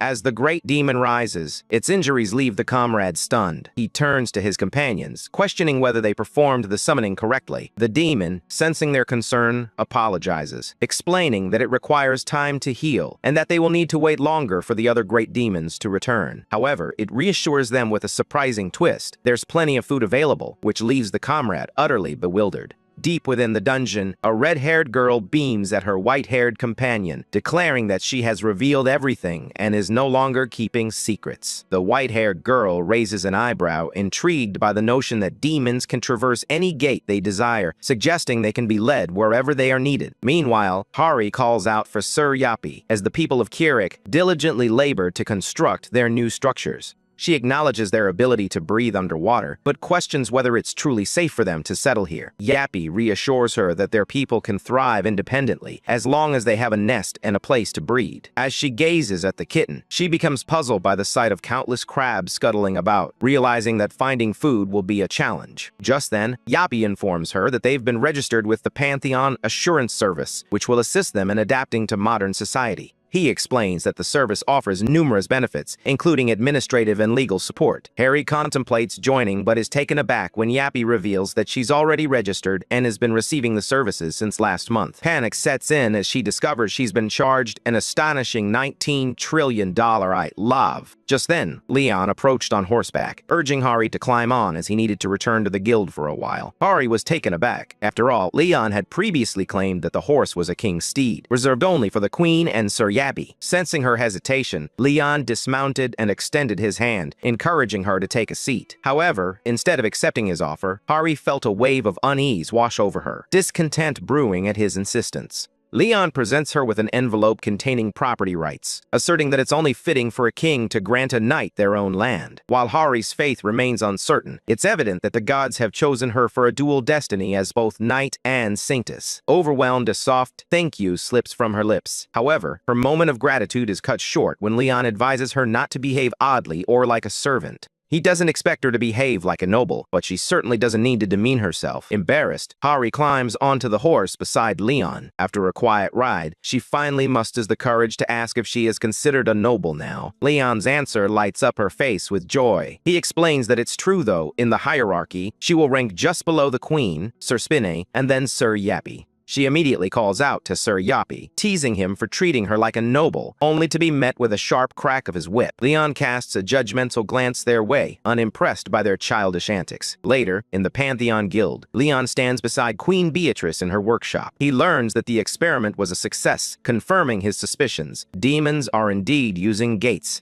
Leon finds himself lost in thought, grappling with the revelation since the Juju Island Gate. What he once perceived as a noble mission now feels tainted. It was never about saving the corrupted barbarians or vanquishing a righteous knight. Instead, he begins to understand that the system and its quests are not inherently good. They are merely puppets of malevolent forces seeking to manipulate the awakened. Leon confides in Beatrice that the earth is now dominated by mana stones. Despite their peculiar nature, people remain relentless in their pursuit, driven by financial incentives and other motives. With demons clearly on the rise, he turns to Beatrice, asking if she possesses the ability to control the gates as well. He's heard whispers of her power. Beatrice can indeed manipulate the virtual spaces that have already succumbed, but she admits she requires a standard of evaluation to identify which gates harbor survivors and which are infested with demons. Beatrice smirks, proposing that Leon use one of his holy relics as a beacon, which means he'll need a substantial amount of mana stones. Intrigued by the idea, Leon contemplates where to acquire those stones, aware that there are numerous locations to find them. As word spreads, excitement builds, and soon everyone gathers, ready to raid every gate across South Korea. Before long, the Pantheon Guild made its presence felt throughout the Republic, deploying 1,000 warriors, including 4th-rank fighters and knight trainees, alongside 2,000 warriors from the Kirkrik tribe. They divided into 20 teams, each assigned to different gates across Korea. The efficiency of the Pantheon Guild was nothing short of impressive. While most guilds manage to raid only 2 gates a month, this one astonishingly clears over 20 in just 4 days. Meanwhile, the beasts are voicing their grievances to Leon for slaying their leader, whom they believed would aid them. With a mocking smile, Leon retorts that their attempts to mimic human society are utterly intolerable, and they will undoubtedly be eradicated. Consequently, a single guild seizes control of the gates across the Republic of Korea. After clearing all the gates, Jin's eyes widened in astonishment at the sight before him, an array of items scattered across the ground. Yappy announced that the classification was complete, revealing a staggering total value of 38.3 billion won, with an auction price anticipated to reach around 12.7 billion won. This fortune would ensure their comfort even after opening a gate. Leon then turned to the group, declaring that this time, the gate clearing would be undertaken by a select team of elite warriors. He also decrees that all information regarding the operation must remain confidential, forbidding any reports to outsiders. Jin and Harry are instructed to keep this secret from the association as well. As long as Leon poses no threat to the nation, everyone is content to let him be. Standing at the center of a glowing magical array, Leon prepares for what lies ahead. With the sacred sword in hand, Beatrice begins to chant a spell, focusing on the coordinates that will guide their next move.